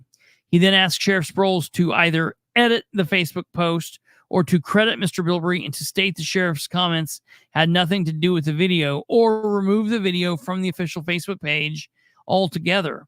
Mr. Bilbrey's comments, though critical, was not threatening, profane, and inappropriate in any manner. Less than 1 hour afterwards, Mr. Bilbrey left the comment. Sheriff Sproles first deleted the comment and then blocked Bilbrey altogether from that Facebook page. Like the Law and Order, dun-dun. That's when it happened, and that's what started all of this. Okay? When I was blocked, that then deletes all my other comments ever left anywhere on Sheriff Sproles' page. It also prevents me from being able to see or visit Sheriff Sproles' page and prevents me from commenting on any other post or comments to the posts and comments made on the page. On top of this, it prevents me from being able to see or commenting on posts that were originally made to the page that are subsequently shared to separate pages. Thus, when Mr. Bilbrey attempts to view Facebook posts made to the Sheriff's Office page that is reproduced at page 13 above, he is instead greeted with this image. And this is the image that we're all familiar with when this happens. Bilbrey remains blocked from the Facebook page at issue in this litigation today. And if Sproles doesn't understand that this is just the crux of the case, this is the boom, bang, pow, this is the violation of my rights and so many of you out there, then I don't know how he's allowed to drive a car. Okay? Two of my amazingly wonderful co-workers, you know them, you love them as Kate and Brando, they submitted formal complaints to Facebook about potential copyright infringement. And at some point after Mr. Bilbrey was blocked from Facebook page, Facebook itself deleted the post that Dummy had put on the page. As a result, neither the Facebook post nor Mr. Bilbrey's precise comment appears in the record. But I can tell you it is what we said it is. Bilbrey's desire to access and comment on Sheriff Sproles' page. As noted, I'm considered to be heavily involved in national, state, and local politics and is concerned about issues of importance in the community and state, as well as actions and positions of government officials. He would like to be able to once again view Okay, all of that's common sense. We know where we stand. The standard of review, we understand that. The standard of granting summary judgment in the Seventh Circuit is clear. Summary judgment is warranted only if there is no genuine issue as to any material fact and the moving party is entitled to a judgment as a matter of law. The initial burden of production rests upon the moving party to identify those portions of the pleadings, depositions, answers to interrogatories, and admissions on file together with the affidavits, if any, which it believed demonstrates the absence of genuine issue of material fact. Once the moving party satisfies this burden, the trial, if no genuine issue of material fact exists, the sole question is whether the moving party is entitled to judgment as a matter of law. Argument. Sheriff Sproles' operation of the Facebook page is issue of litigation, and this blocking Mr. Bilbrey's page constitutes state action for which he may be held liable. This case is governed by the two-part test. We already talked about that. Boom, bang, pow. Of course, free speech clause prohibits only government abridgment of speech and does not prohibit private abridgment of speech. Okay, that's clear. Under this test, the official must first have possessed actual authority to speak on the government's behalf. And second, the official must have purported to exercise that authority when he spoke on social media. Okay?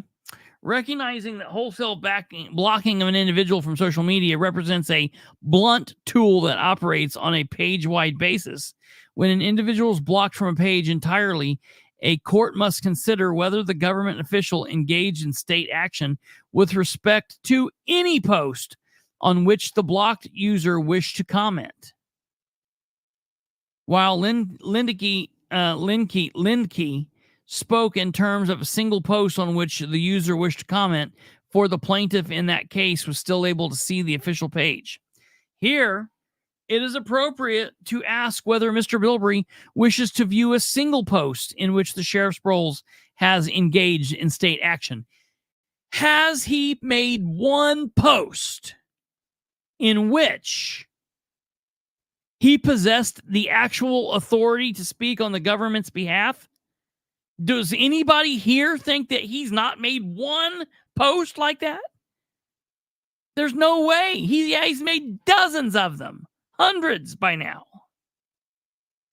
I want to view them all. I want to comment on them all. Anyone I want. I don't want to be blocked, and I don't want any of you to be blocked. This is because, in addition to protecting the right to speak, the First Amendment also protects an individual's right to receive information and ideas. People don't know that. Protects the right to speak, but it also protects the individual's right to receive information and ideas.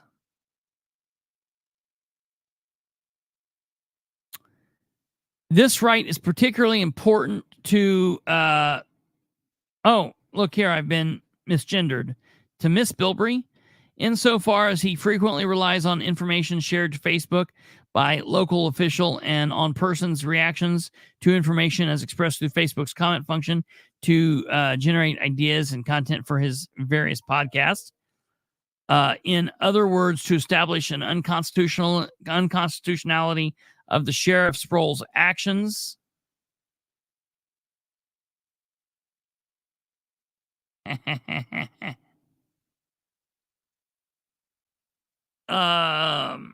To speak on behalf of Henry County Sheriff's Office. In other words, to establish the unconstitutionality of the Sheriff Sproles' action, Mr. Bilbrey must demonstrate only A, Sheriff Sproles possessed actual authority to speak on behalf of the Sheriff's Office, and B, that he purported to exercise that authority through a single post to the Facebook page at issue in this litigation. He just needed to make it to one post. There can be no serious dispute that at all times since assuming office, Sheriff Sproles has possessed actual authority to speak on behalf of Henry County Sheriff's Office with respect to the issue about which he routinely posts on the Facebook page at issue in this litigation. Folks, nowhere is it more clear than in the case of high-ranking law enforcement official who frequently must operate transparently and ensure the persons are aware of the activities of his office in order to foster engagement and trust between himself and the community he serves. Sheriff Sproles acknowledges as much. He also concedes that his duties include speaking with the press and other persons and even advocating for better job conditions for his employees, and admits that he has the authority to make official announcements about the activities of the Sheriff's Office. And if an official has the authority to speak for his office, he may have the authority to do so on social media, even if the law does not make that explicit. Sheriff Sproles possesses actual authority to speak on behalf of the Sheriff's Office with respect to the wide range of issues he routinely posts on Facebook. At the issue in this litigation, the first prong of the Lemke test is met. Bang!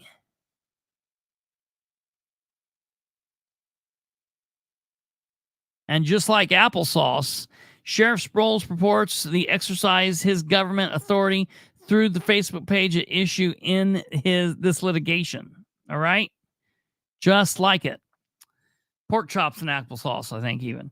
The blocking of Mr. Bilbrey from Facebook page at this issue in this litigation, Sheriff Sproles has prevented him from viewing or commenting on some post made directly to the separate Sheriff's Office page through which he acknowledges he exercised official authority. Okay.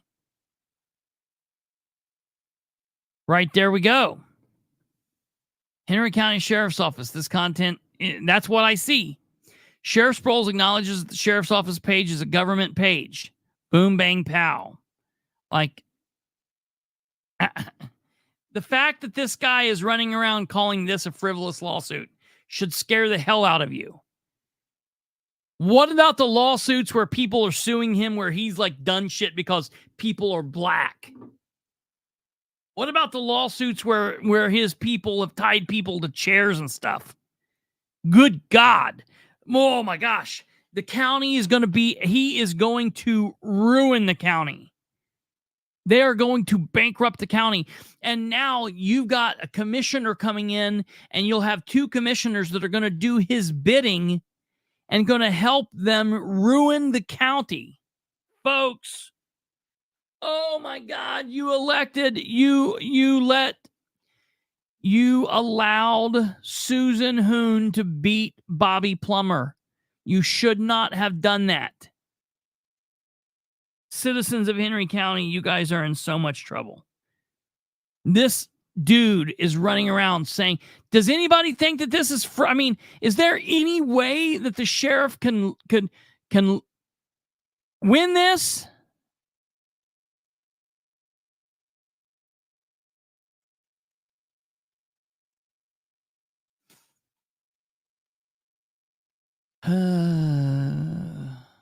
It is clear that the blocking of an individual as opposed to the deletion of individual comments to give rise to an action. It is enough that an official engage in state action with respect to a single post. Before Sheriff added the disclaimer to the Facebook page in July of 2023 and changed the name of the page in October 2023, there was no ambiguity with respect to whether he exercised government authority through the page. He did clearly. I mean, it's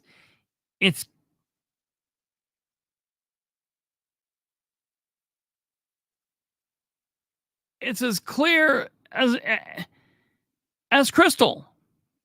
Despite his contention that he continues to operate a campaign page for at least part of the time, Sheriff Sproles has not even decided that he would run for re-election in 2026, such that there could not have been a campaign. The overwhelming majority of the posts made to the page concerned the operations of Sheriff's Office, and the multiple posts were even signed John M. Sproles, Henry County Sheriff. This is a biggie.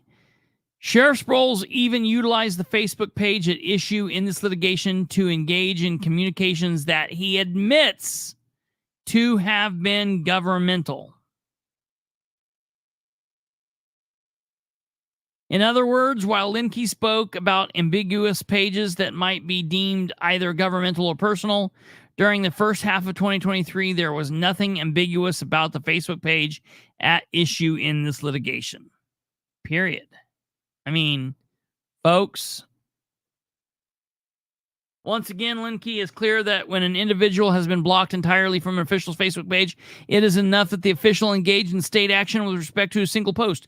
Sheriff Sproles did so before he added the disclaimer in July of 2023, and there is therefore no need for this court to determine whether he also did afterwards.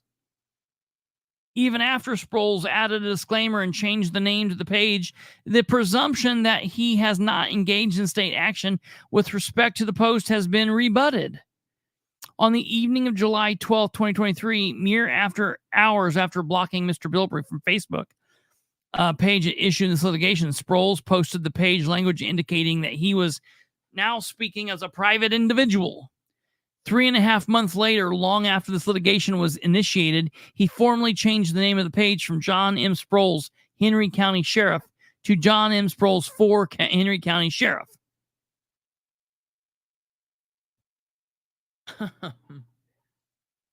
For 4 independent reasons, the unique facts of this case demonstrate the presumption has been rebutted here. A, the Facebook page at issue in this litigation cannot, as Sheriff Sproles maintains, belong to a political campaign unless he has repeatedly violated the Hatch Act. Here's where Henry County government officials that are not John Sproles, listen to what I'm getting ready to tell you. This is where it gets serious. The Facebook page at issue in this litigation cannot, as the sheriff maintains, belong to a political campaign unless the sheriff has repeatedly violated the Hatch Act. If the page were a bona fide campaign page, however, every time Sproles shared content from that page to the sheriff's office page, he would almost certainly have been violating the Hatch Act. After all, the sole purpose of a campaign is to seek elected office, and government may not uplift a candidate. Okay? For all of you that are not sure what the Hatch Act is, okay, the Hatch Act of 1939 is an act to prevent political activities, is a United States federal law. Its main provisions prohibit civil service employees in the executive branch of the federal government, except the president and vice president, from engaging in some forms of political activity. It became law in August of 1939. The law was named for Senator Carl Hatch of New Mexico. It was the most recently amended in 2012. And so there is the Big Hatch Act and there is the Little Hatch Act. And in this situation, it would stop him from engaging in political campaigning while he's in his official capacity. So if he is... So an easy way to think of it is that the governor of Indiana, if he's running for office, can't go to some kind of official function like a meeting with a T-shirt on that says "Vote for me for governor." Yes. Yeah. He's on the job at that time. He can't be campaigning. You can't work and campaign simultaneously. Yeah, the governor cannot, or a city councilor sitting in a city council meeting cannot advise people to, or a county councilor. Yeah, right. That's exactly right. County councilor. They get confused down there in Henry County. Yeah, right. Absolutely. Cannot be wearing their campaign T-shirt into these meetings, very similar to how Susan was doing, and be sitting, on the clock on county time, campaigning for herself. So yeah, that's very, very, very true. So he's done one of the two here. You pick which one. I don't know. They're both bad. Moving on, number 2, the presumption created by the Sheriff Sproles disclaimer is rebutted when the facts demonstrate, as they do here, that the disclaimer was mere subterfuge. Okay? I mean, look, bottom line, he did it after the fact. I mean, I don't know if it's like, I'm just so high here, I don't understand how he could be this stupid. Or he's so high, something is off the charts. Take the timing of Sheriff Sproles' disclaimer. I mean, even the dumbest first day cop should know this. Take the timing of Sheriff Sproles' disclaimer. The day before he assumed office, he affirmatively retitled the page at issue in this litigation from the name of his political campaign to John M. Sproles, Henry County Sheriff. After assuming office, he then operated the page, including deleted some but not all of my comments and a lot of others, for more than 6 months without seeing the need to identify it as a non-official page. He was okay doing it as he worked. Whistle while you work. Then promptly after Mr. Bilbrey's criticisms of Sheriff's misleading presentation of a video that Mr. Bilbrey had taken caused Sheriff Sproles to block him from a page altogether, he suddenly added the disclaimer and attempted for the first time to rid the page of government of a government nature. But even then, he continued to call the page John M. Sproles, Henry County Sheriff, for another 3.5 months before he finally got around to renaming the page after his political campaign. It's a post hoc rationalization for blocking myself. Okay, and so that's like, for you folks out there, that's like saying the teacher doesn't like me and grades hard, and I know that they're going to give me a bad test, so I don't study, and I go and take the test, and I get a bad test, and I'm like, see, he's making rationalization after the fact for something that is nonsensical. It's absolute crazy that he thought that this would work. This further underscored by the fact that other than Sheriff Sproles' say so, there is little reason to believe that the page belongs to his political campaign. Consider the following facts. Sheriff Sproles has operated the Facebook page continuously since he took office on January 1st, 2023. Even though he did not decide to seek re-election until sometime after assuming office, meaning that there was a period of time in which the page could not have been a campaign page. To date, while assertedly operating a campaign page, he has not publicly announced his intention to seek re-election. I'm sure he's going to run, but he's not said it publicly.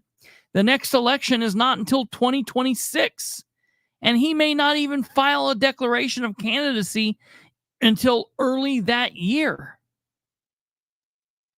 He won't be able to file until January of 2026. We've got to get through all of 2024 and 2025 first.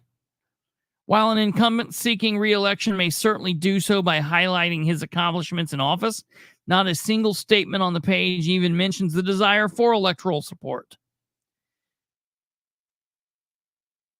I mean, you understand how this is happening, folks? It's really crazy.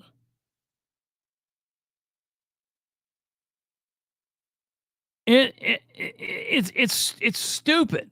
What's she got down here in green? On top of all of this, the record demonstrates that Sheriff Sproles' use of the Facebook page did not change noticeably following the addition of the disclaimer. And that is not all. Wow, that's even in green. That's big. This continued even after he added the disclaimer.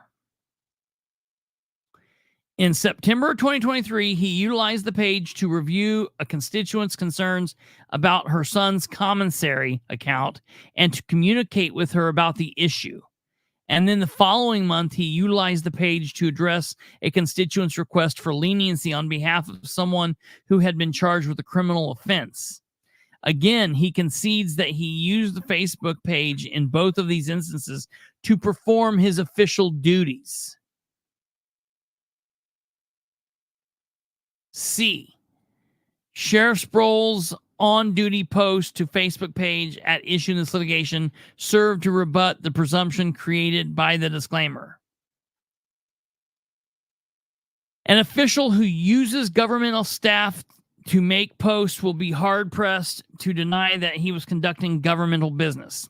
While Sheriff Sproles does not use his employees to post on Facebook page at issue in the litigation, he is solely responsible for the content of both this page and the separate page of the sheriff's office. The same is surely true of the official who posts while on duty. If an official who uses government time to make a Facebook post about his office is similarly hard-pressed to deny that he was conducting government business, okay, here, not only does Sheriff Sproles routinely post to the page at issue in this litigation in the middle of the weekdays, a time when he acknowledges he would generally be working, but he often posts to the page within minutes of posting similar or identical content to the sheriff's office page. Okay, this is very big. His contention that he was both on duty and campaigning at 11:32 a.m. on November 4th, 2023, when he advertised that Henry County Sheriff's Office is hiring simultaneously on both pages. And on July 22nd, 2023, he contends that he was first on duty at 11:52 p.m., then campaigning at 11:58 p.m., then on duty again at 1:11 p.m., and then campaigning again at 1:12 p.m. Listen to that again, because I stumbled and I want to make sure you're aware. His contention is that he was both on duty and campaigning at 11:32 a.m. on November 4th, 2023, when he advertised that the Henry County Sheriff's Office is hiring simultaneously on both pages. He posted it at 11:32 a.m. Boom, bang, pow. He's working and he's campaigning. On July 22nd, 2023, this is the most insane thing. He contends that he was on duty at 12:52. Then he was campaigning 6 minutes later at 12:58. Then he was on duty at 1:11. Then he was campaigning again at 1 minute later. What? His argument is frivolous. His defense is frivolous. Sproles is frivolous. The use of government time to do so is equally sufficient to defeat this presumption. Lastly, Sheriff Sproles' use of the page at issue in this litigation to exercise exclusively governmental functions serve to rebut the presumption created by the disclaimer. Okay, here, what about Sheriff Sproles here, what about Sheriff Sproles' release of footage from his body-worn camera directly to the Facebook page at issue in the litigation? This is big. Not only did he possess that footage by virtue of his role as a law enforcement officer, but he uploaded it to Facebook before the footage was even saved to the server maintained by the office. And he did not disseminate this footage through the sheriff's office page or in any manner to other than the Facebook page at issue in this litigation. In a reoccurring theme, the use of law enforcement resources to support political campaign in this manner would likely violate the Hatch Act. But just as importantly, the release of footage from a body-worn camera is a function belonging uniquely and exclusively to the sheriff's office. That is, to the government, and not to Sheriff Sproles' re-election campaign. Indiana's public record statute gives a public agency the discretion to decide whether to disclose a law enforcement recording. Okay, except for certain circumstances not relevant here where disclosure is prohibited entirely. The sheriff's office exercises this authority by requiring a member of the public seeking a copy of the video to submit a public record request that is then reviewed by the county attorney. All right. It then goes to the sheriff's department. They get it ready. They see if there's anything they need to cut out. And then they notify the person, hey, it's available and you owe $70. Sheriff Sproles, of course, did not submit a public record request. He did not turn in a public record request. Instead, he chose to release the footage himself in one and only one location, on the Facebook page, which is at issue in this litigation. As the Henry County Sheriff, that was his determination to make. As a candidate seeking re-election, it most definitely was not. The rest of this case is easy. This was not a case where Sheriff Sproles has merely deleted one of my comments that he found objectionable. Rather, Mr. Bilbrey has been blocked entirely from Facebook page at issue in this litigation and thus cannot speak regardless of the content of the speech. This is a classic prior restraint where a government official has denied use of form in advance of actual expression. Clear and simple. Prior restraint on speech and publication are the most serious and the least tolerable infringement, my friends, on the First Amendment rights. And as such, any prior restraint on expression comes with a heavy presumption against its constitutional validity. The government thus carries a heavy burden of showing justification for the imposition of such a restraint. This means that Sheriff Sproles bears the burden of demonstrating that blocking Mr. Bilbrey from the Facebook page at issue in this litigation is narrowly tailored to serve a compelling governmental interest. That is, that his action satisfies strict scrutiny. It should require little discussion to demonstrate that Sheriff Sproles cannot make this determination. Demonstration. Either one, it works.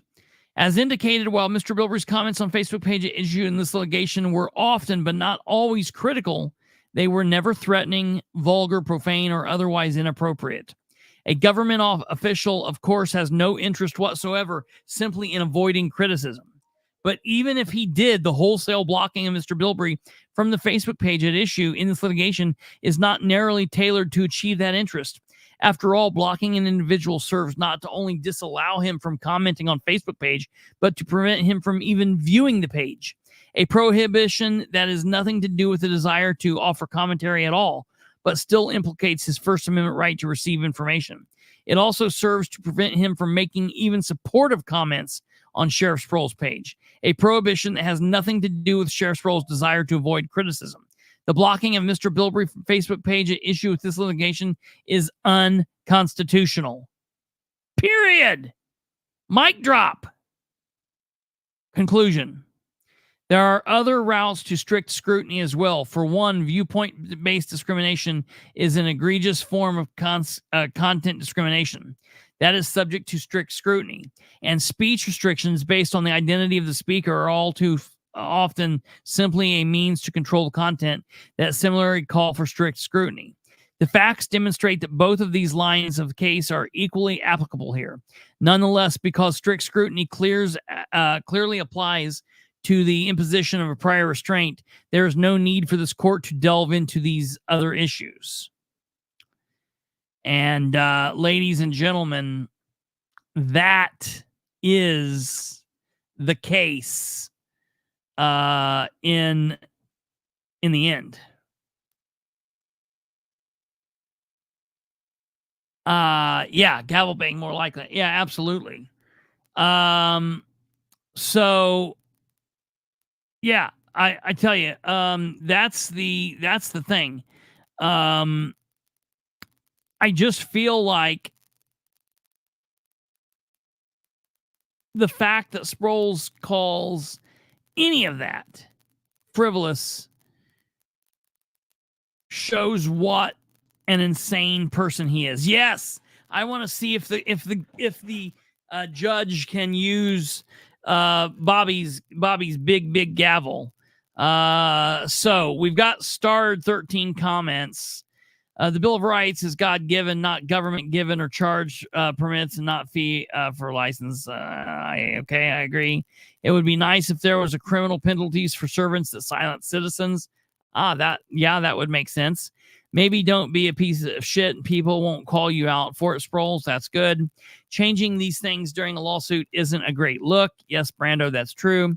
Sproles thinks he's John Wayne. Yes, I think that is definitely true. Sproles is a spiteful, vengeful little man that had no business holding the power that he currently wields. Yes, I agree with that too. I love what you do. Hey, I love what you do too. We need it. Love what all of you do and enjoy joining in. I agree with that. Thank you very much. That's the public record now. Sproles is yes, that's public record now. Sproles is underqualified. That is amazing. Gavin Rose is a genius, man. I am so amazed with him. I could almost see Misery, the movie Misery, like doing that to him, collecting him and keeping him at my house and making him just work for me. Like I want that. Like I've told him, I was like, listen, I'm not going to be able to pay you what you make. You probably won't be able to have your family. And you know, you're basically not going to be able to eat. You'll have to live with me in a basement. But you could come work. You live with me now.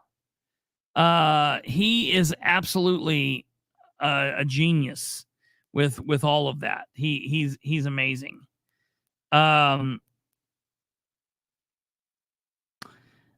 know, I've got to say, this is probably one of the most aggressively un-American things that Sproles has done, just shutting down the First Amendment. And so it's time to get aggressively American and let him see that we mean business with this.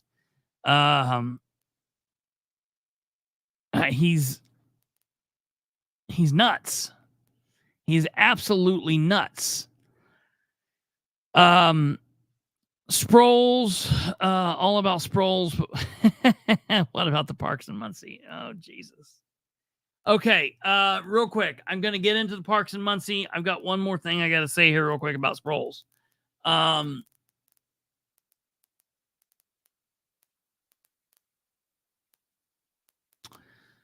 The next thing that comes from this, Sproles' attorney will have to issue a rebuttal to this or his side of this. And both attorneys were supposed to submit this at the end of June. They were both submitted in early June. And then when I got this, I found out that Sproles' attorney had something come up. and so he had to request more time. So what I think is interesting is now he's going to get a read through our shit, and he is going to then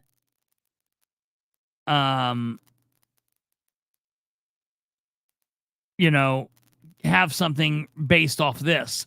When Sproles' attorney releases their document, I will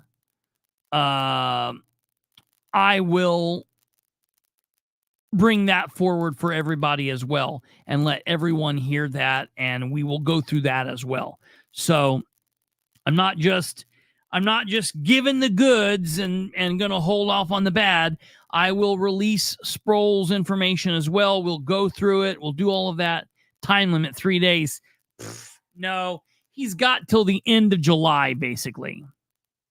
So he has to turn it in by the latter half of July is what my attorney said. So the next phase is we're check waiting. Your messages. Which messages? Facebook messages. Check your Facebook messages.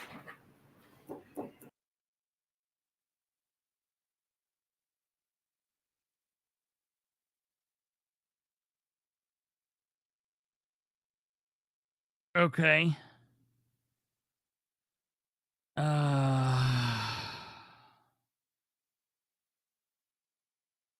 Oh, I'm hearing number one, real quick, some breaking news. We've got a couple different things. Number one, breaking news. The small towns apparently in Henry County are getting back on Spillman. I'm hearing from that. I don't know. I'll have to dive into that and see who all's not on it, who all's getting on it, whatever's happening. But I am hearing that, and that's just coming through to me now. Can you? So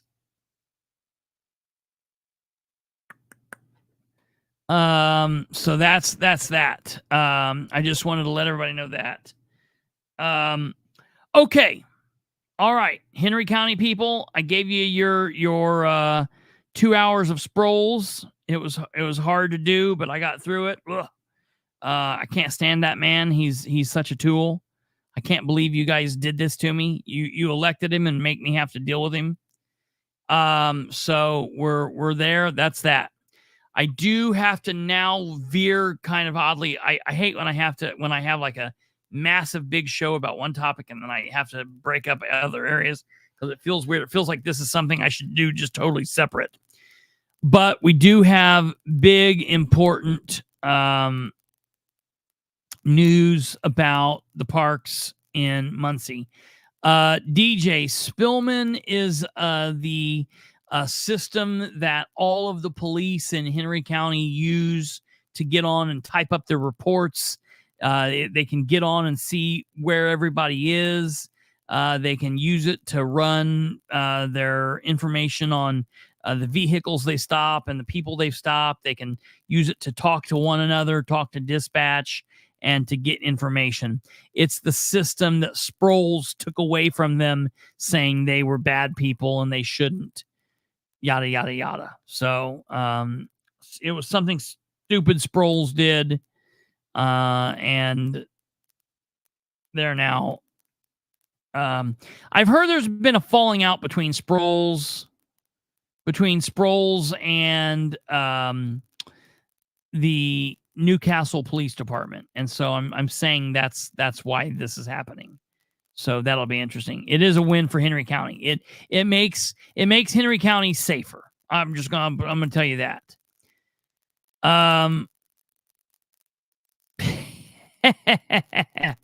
Okay. So here's the deal. Muncie Parks. We gotta cover this because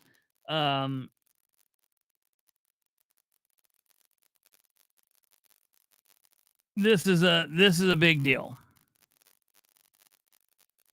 Everybody's losing their minds.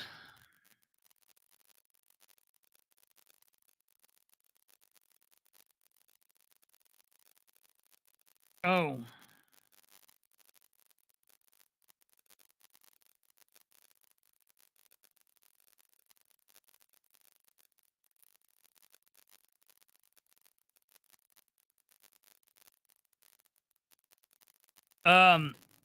Okay. I'm actually waiting on somebody that might be sending me something. We might swing back to Henry County here in a minute, but we're going to get through this parks thing because I will delve more into the parks tomorrow, but I just want to try to clear everybody's mind. Okay. So here's the deal. As we've talked since about May, there has been, first and foremost, there has been an issue ongoing with the city of Muncie and the parks because Dustin Clark has been on paid leave going on 3 months, paid vacation for 3 freaking months. Because he's been out of there, they've shifted a lot of people from the parks to Prairie Creek. So the parks have been all discombobulated.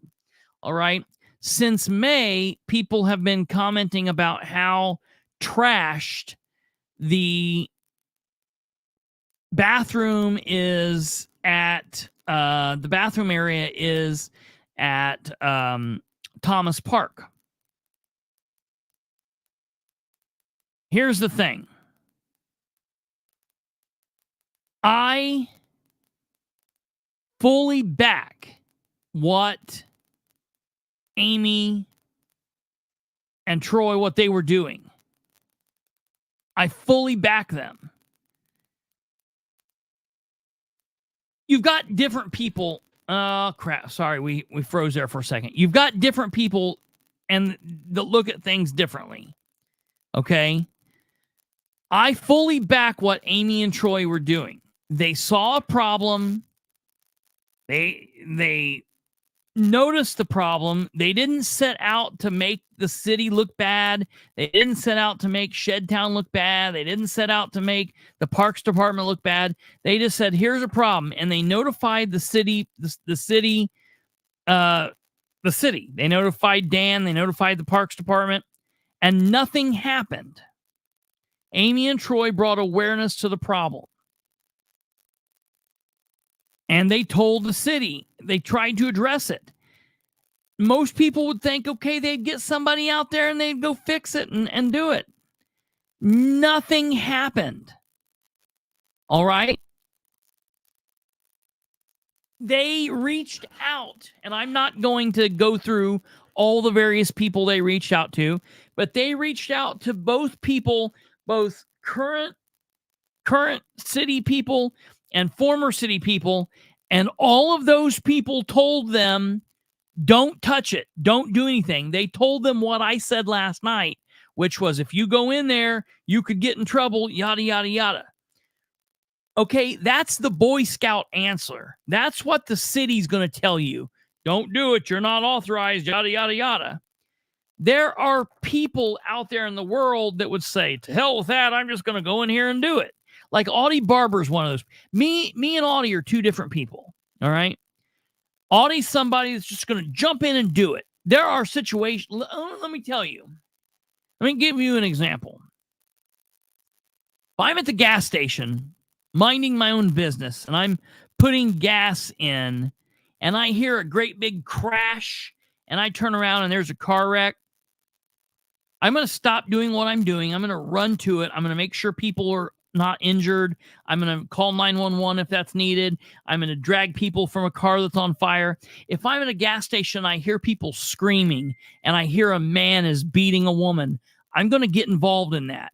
If I'm someplace, if I'm at a gas station down from school and I hear automatic gunfire, I'm going to go and do everything I can to stop, put the target down, to save kids, to do what I can. That's who I am. I'm not a construction guy. I'm not going to go out here and pave a road. I'm not going to see a dilapidated bathroom and go and fix it. I don't know what the hell I'm doing. I'm a hero with a gun, and I am a dangerous bastard with a hammer. I'm going to put my eye out and your eye out. I'm the kind of person that's going to pick up the phone and be like, hey, there's a problem out here with the bathroom. I'm also a germaphobe and a germ freak. And so I'm not going to get in there and whatever. I applaud the people that do that. There are people that wouldn't jump into a car crash or a domestic or shots fired situation if they heard it happening. Hell, there's police officers. Look at Uvalde. But that's the kind of person I am. I applaud what Amy and Troy did. Amy and Troy watch the show. They're on here. I consider them friends. Nate Burgess is someone is a dear friend of mine, someone I consider as a friend. These are both Shedtown people, and I don't say that as a negative. Some people think or look at that as a negative. I don't.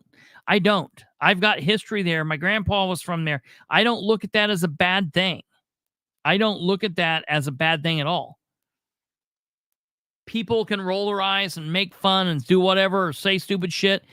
And after you get punched in the mouth, you know, then you'll decide if you're going to do it again or not. But I'm being serious. I don't look at that as a bad thing. Amy and Troy and Nate are the same people. They're just do things differently. Nate watches the show when he can. He's a busy, hardworking man. He's a street department. He's the union rep, you know, as a lot of people know on for the AFSCME. They hear that this is going on, and they then go down and clean this up. Then they make a post. Now, Nate gets on here under a couple of different names, I think. He got on here once under his real name. I don't know if he's on here as fake names or not.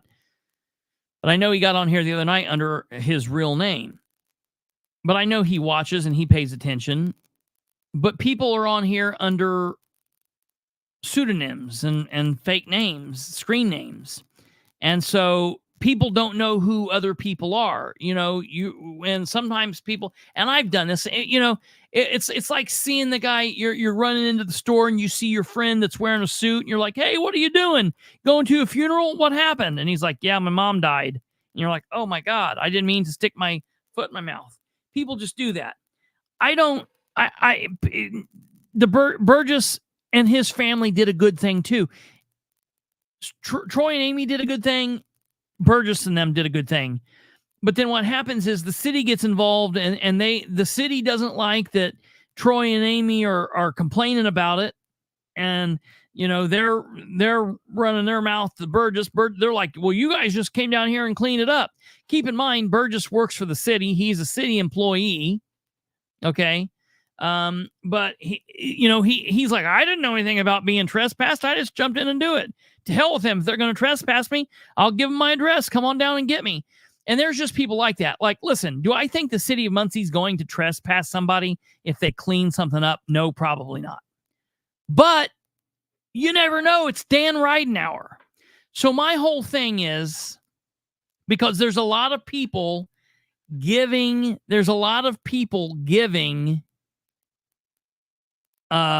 heat to Amy and Troy and all of that. And I'm like, no, you know, and she's like, I don't want people to think that I'm being a Karen. She wasn't being a Karen. She was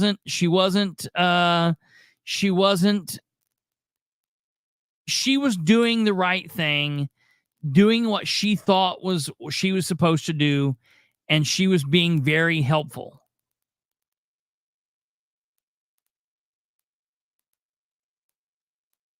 The Burgesses were doing a good thing and were helpful. And now what I hate is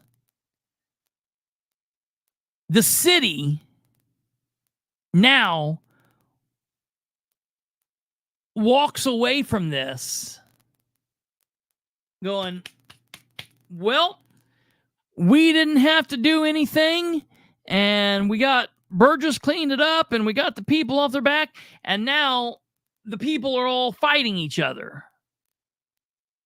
I don't know anything about. I don't know anything about his wife. I honestly don't.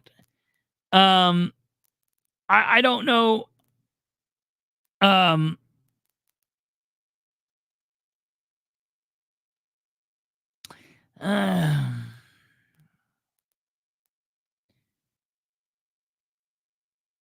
I just think that this is. That's exactly it, Stumblefoot. That's exactly it. Here's the deal. We could really, really, really get. Hey, Nate, what's going on, bro? We could really get deep into the weeds on this and get people's pointing fingers at Amy and people's pointing fingers. Nate and his family did a hell of a job. Amy and Troy were doing the best. I mean, they've been talking to me about it. I've been saying, like, yeah, contact people, do stuff. We've been putting they've been posting video after video on Facebook. They've been getting in contact with the mayor's office. They've been talking to city councilors. They've been contacting news agencies. Yeah, trying to get awareness out, and they tried to clean it up. Yeah, but they listened to what they were told. That don't do it. So they didn't. And they kept on pushing, trying to get awareness out, trying to get the city to come and do their damn job. Yeah. Nate, being Nate, said, fuck it.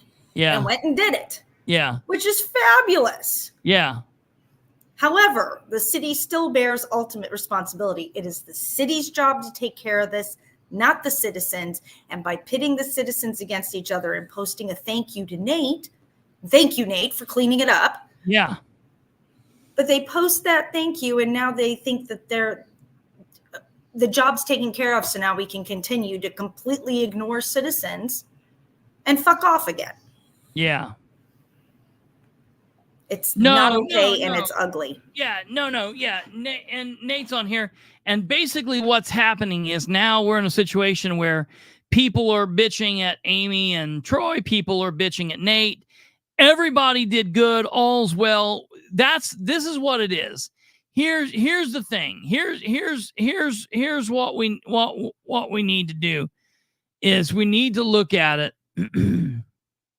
that it's our city. We all need to help in the position that we can help. And that's the thing I always tell everybody.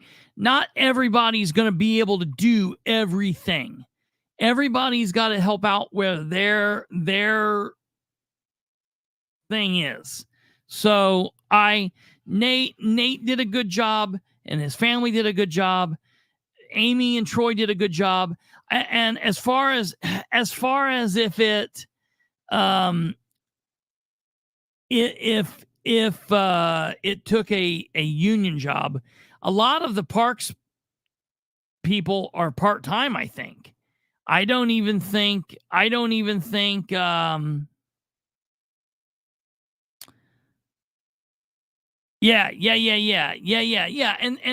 see, Stumblefoot saying it here. Nate and Amy did the right thing. The park superintendent and the mayor was kind of doing it the wrong thing.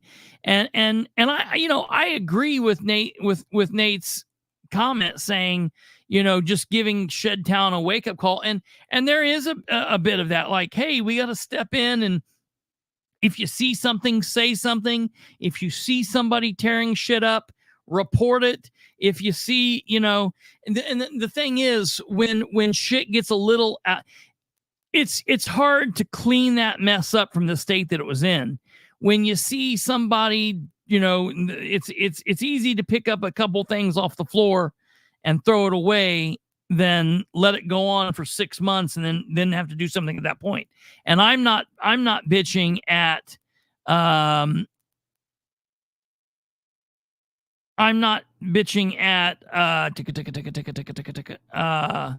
Amy and Troy. I'm saying they're all doing the right thing. And so that's saying, yeah, in the city of Muncie, part-time is not union. They have to be full-time to be union in AFSCME in the city of Muncie.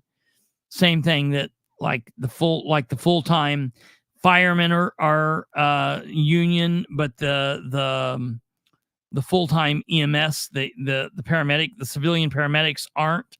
I don't think. I don't know. It's really crazy. Well, the problem is a lot of the full-time parks workers have been reassigned out to Reservoir. They're not doing the same thing. So they're not, that's that. Like Alva said, there's still a lot left to do in the bathroom. The door's not on, the toilet is and sinks are not usable. Notifications, I don't know what that is, but the city has a lot left to do. I'm just saying, I don't want those people all. I don't want the Burgess and Amy and Troy to be pitted against one another or whatever. I think we have to look at it like we're all citizens. We're taking care of our shit. We're trying to notify Ridenhour of what's going on. Ridenhour's going to either continue hiding his head or we're going to blast him out of there, one or the other. And if no one else is going to step up to the plate, it's our city. We got to do what we got to do. So, you know, can you send Nate link?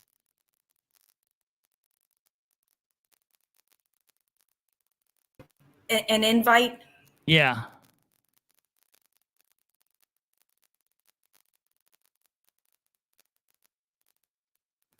Dan needs to be more dudeish and abide. I would probably say, honestly, the director. I would say the Dustin Clark and the administration's pick.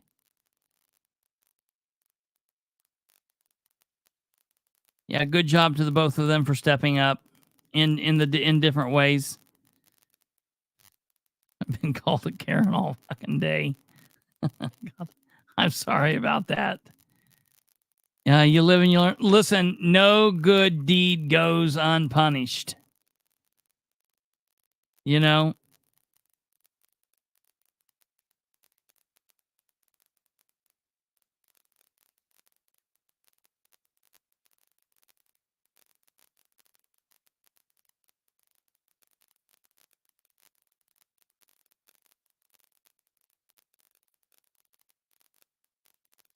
Yeah, I'm down for that. Carl's resignation or an apology to the citizens of Shedtown. I'm good with that. I've never specifically been a fan of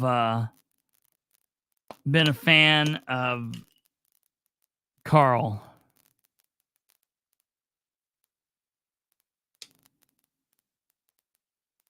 Look at this. Where did this? Hello, Bryce Cooley. Welcome. I apologize. We've got a little. We are wildly local today, but I apologize. I appreciate the comment. Gavin Newsom is compelling. He has the charisma. Oh, look at this. Well, hello. What's up? What's up? What's going on?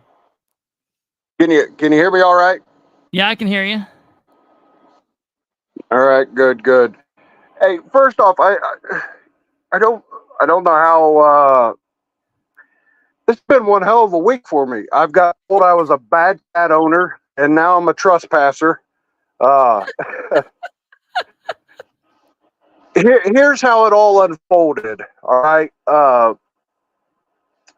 Me and my wife got up this morning. I have Mondays off.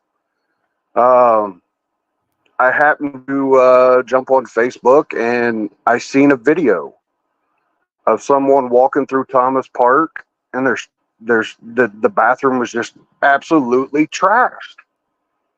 And I looked over at the wife and I said, you know what? You know, we should just go down and just clean that up.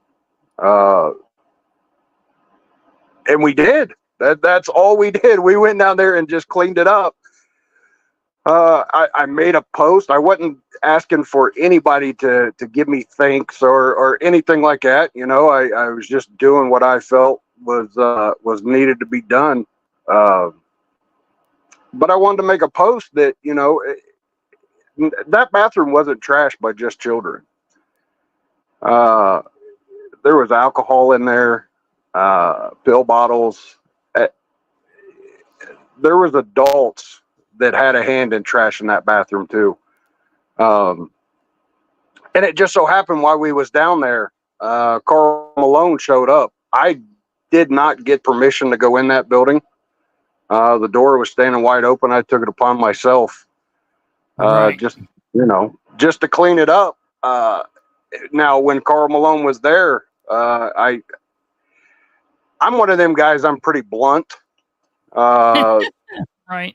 It kind of hurts me in a way. You know, I don't have that filter of man. What is the outcome going to be when I say this to you? So of course I blurted it off. I was like, man, this bathroom is just pathetic. I said it's Yeah. pathetic, and he just kind of looked at me and I said, you know what's even worse is you know, our neighborhood's allowing it to happen. You know, whether it's kids, whether it's, you know, young adults or what the deal is. You know, when I worked at the Parks Department years ago, and this has been a long time ago, Morningside, everything we put in Morningside would get burnt to the ground. Yep. No joke. Every Yep. single thing we put out. And it took Morningside to come together as a community. Yep. I remember that. To take their shit back. And Yeah. and now Morningside has a beautiful park. And my post, I mean, it wasn't like trashing anybody. And I'll be the first to tell you, I have not got along with this administration too well. No way. You know, it is what it is. But to me, it wasn't about the administration. It was about going down there. If there would have been a needle or something in there that a kid could have touched and contacted AIDS or something like that, I just prevented that from happening. And that's all that was. And I think her name was Amy. I think she's a little upset with me, and I don't know why, but it was thanks to her for making me aware. That's exactly how I known it was trashed. You know, my kids are grown, and we don't go down there often. But you know, there will come a time when I have grandkids. Sure. And that's unacceptable for my grandkids. Yeah. So. Yeah. That's all I wanted to come on and say. No, you're good. And to clear the air, I don't think that Amy was mad at you. I think that it was just, I think it was a bunch of things back and forth that people were pointing the finger at Amy saying, oh, she's just being a Karen. And she's like, well, wait a minute. We were told we would be trespassed, because she's been working on this or trying to work on it since May. And she was just trying to go about it the right way. And when she called somebody, they told her literally, if you go in there and clean that up, you're going to, you know, you could be issued a ticket. You could be trespassed. And she's like, what in the hell? We just want to make the park better. And so that's the, you know, it's just, that's, you know, anybody, I can promise you right now, if anybody would issue me a ticket for something like that, that would be something I would frame and put on the damn wall, because, you know, I heard you earlier, you know, if there's an altercation and a man's beating on a woman or something, It doesn't matter if I'm getting my butt kicked or not. I'm going over there to stop him. That's just how I was raised. Yeah. You know, and some people were cut from different cloth than I was, and it is what it is, you know. But I believe, you know, Shedtown used to be a great place where we could leave our doors unlocked, a blue collar, hardworking, you know. There's a lot of kids nowadays that no one knows that are running around on the streets. And all the time I try to give them kids water, you know, it just little things to get to know them. Yeah. Mainly so they won't vandalize your stuff or whatnot. We had a problem with some kids that was riding bicycles around and thought it would be a great idea to throw rocks through the back windows. Oh God. If I would have done that back in my younger days, my mom would have beat my ass so bad I wouldn't have been able to ride that bicycle. Oh yeah, right.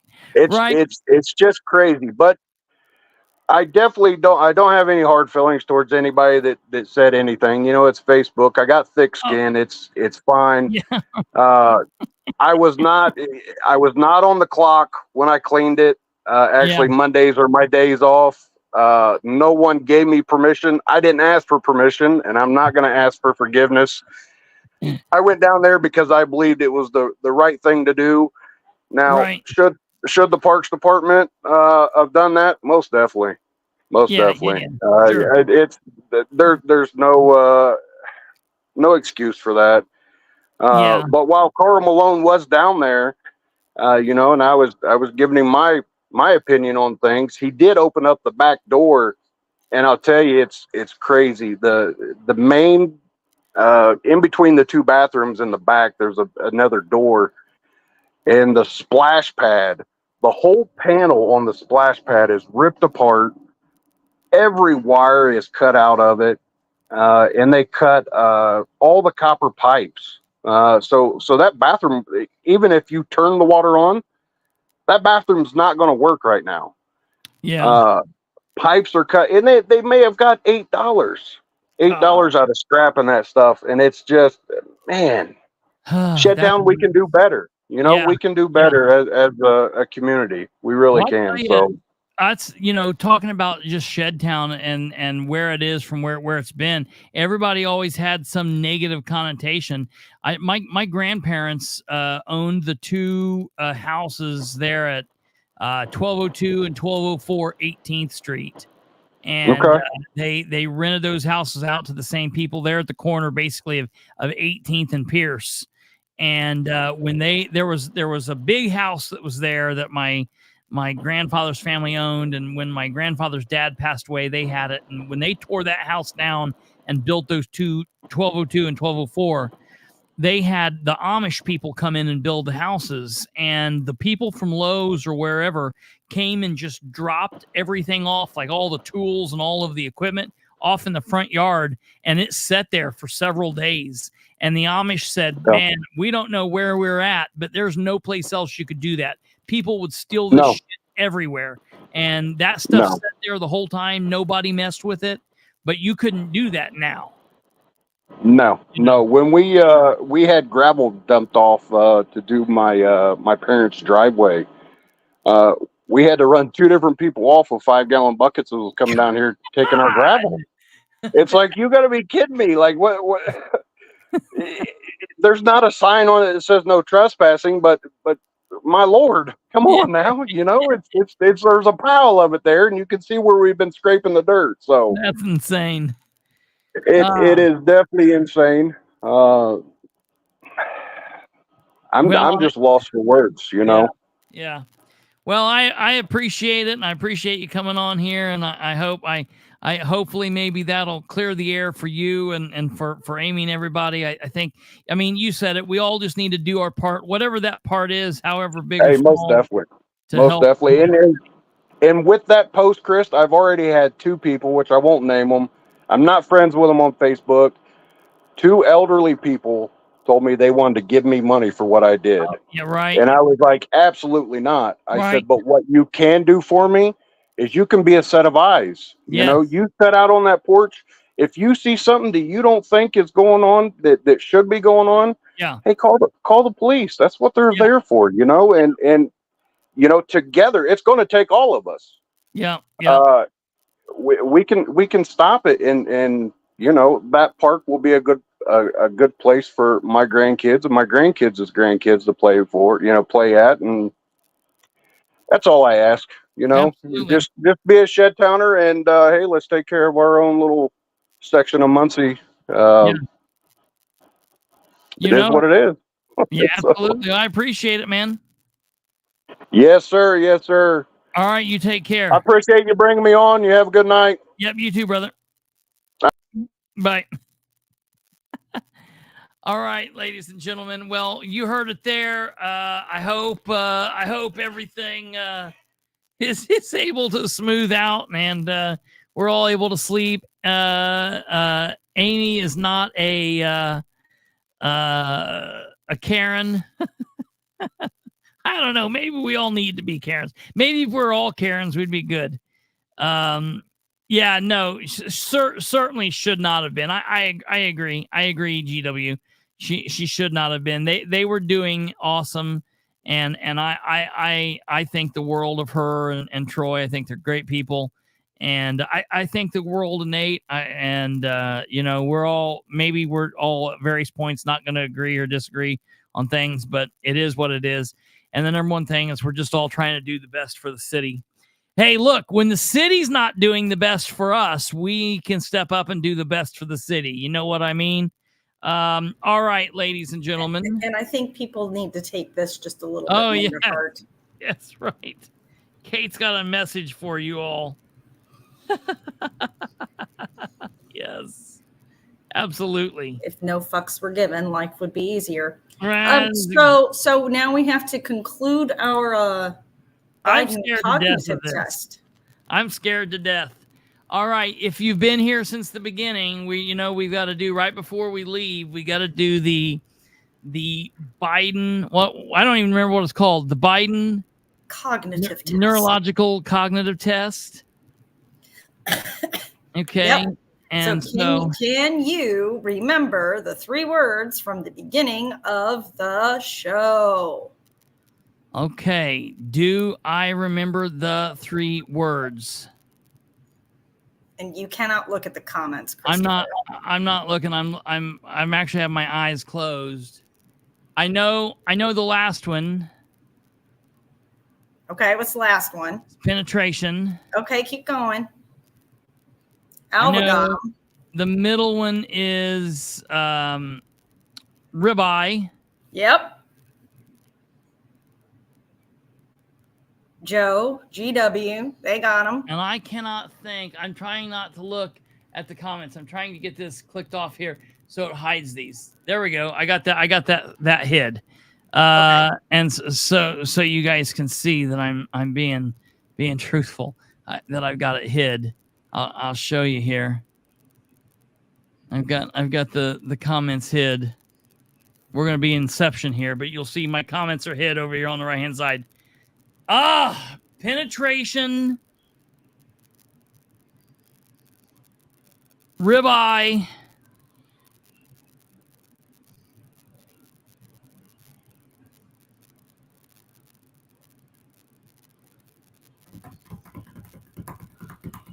I can't remember it. We got a clue for you here.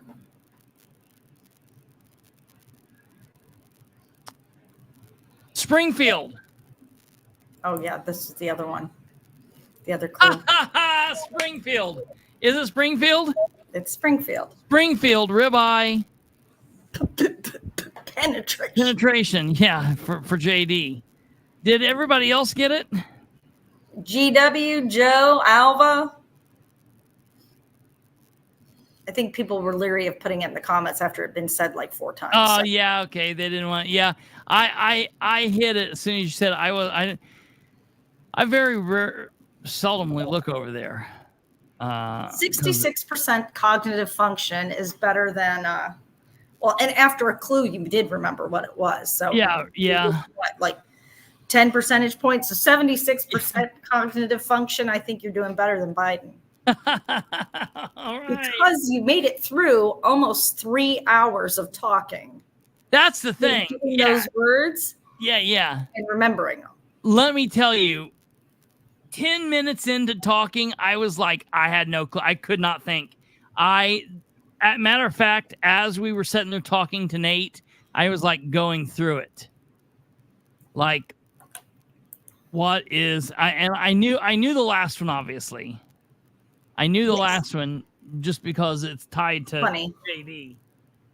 But I didn't. I could not think of the first 2, and then actually seeing your window helped me because I know that Niles cooked out, and then that made me think of meat, and then I thought of ribeye, and so that's it. Like came to me, which I think is probably not good. It probably means something's wrong. I don't think that it's that is exactly right, Stumblefoot. Was it better than Trump? That's what Tweety Bird wants to know. Of course, someone has to ask that. I don't know. He actually made it through the entire debate without stumbling, so yeah, whether he was coherent or not, but he never is. He likes to ramble, so right. Him rambling is norm. right. I asked Niles his favorite gun brand. I asked Liam his favorite food, and then I thought of JD. With your favorite JD word. Yeah, my favorite JD word. Okay, I wondered when you first gave them to me, I was going to ask you how you came up with that. Makes sense. I just random shit. I like from it. 3 different people. Well, that's good. So I knew it was going to be way random. I'm surprised the 10-year-old said his favorite food is ribeye. Ribeye. Yeah, that's pretty amazing. That's pretty impressive and not something dumb like pizza. Yeah, right. Granted, the 10-year-old doesn't eat pizza because he won't eat cheese. The 10-year-old doesn't like cheese. That's crazy. It seems blasphemous to me. Right. I don't know. All right, ladies and gentlemen. Well, that's going to do it for us on this nearly 3-hour tour. I appreciate you sitting tight with us. I appreciate you going through that material. I am going to publish that 39 page memorandum on social media so you guys can go through it, read through it, see it if you want to see it. As soon as we get the other sides, we will go through that as well. And there is that. I want to thank you all for watching. Please do us a favor. If you have not liked the episode, like the episode.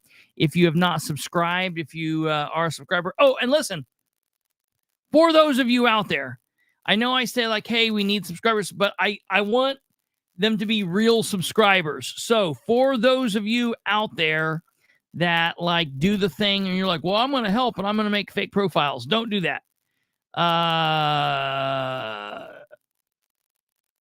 like to know that we got a real crowd here. I'd rather have real bodies and fewer numbers than fake bodies and bots or whatever. So, all right. Thank you very much. Thanks, Kate and Chris and Burgess. But parks need a caution sign. That's good. I'm also going to be getting that to Stumblefoot so we can get that ordinance to the council here soon. So I will get with you guys on that. You guys have a great rest of your evening.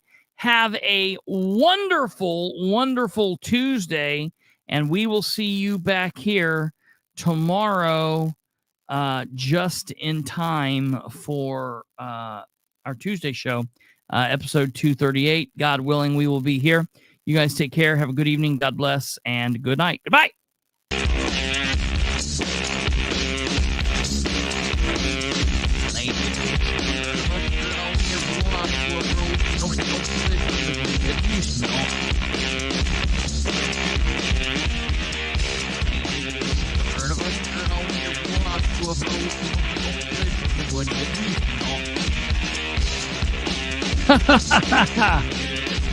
Thank you, Tweety Bird, and no problem, Stumblefoot.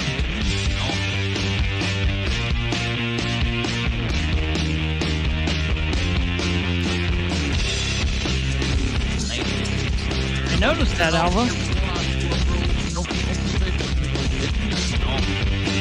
Oh, Tweety Bird, I'll also read that Michael Hicks article, and I'll let you know.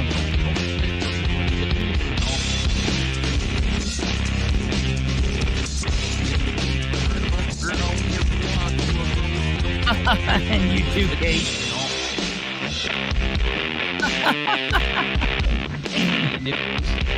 I'll feed Grandma. You know, good night, GW.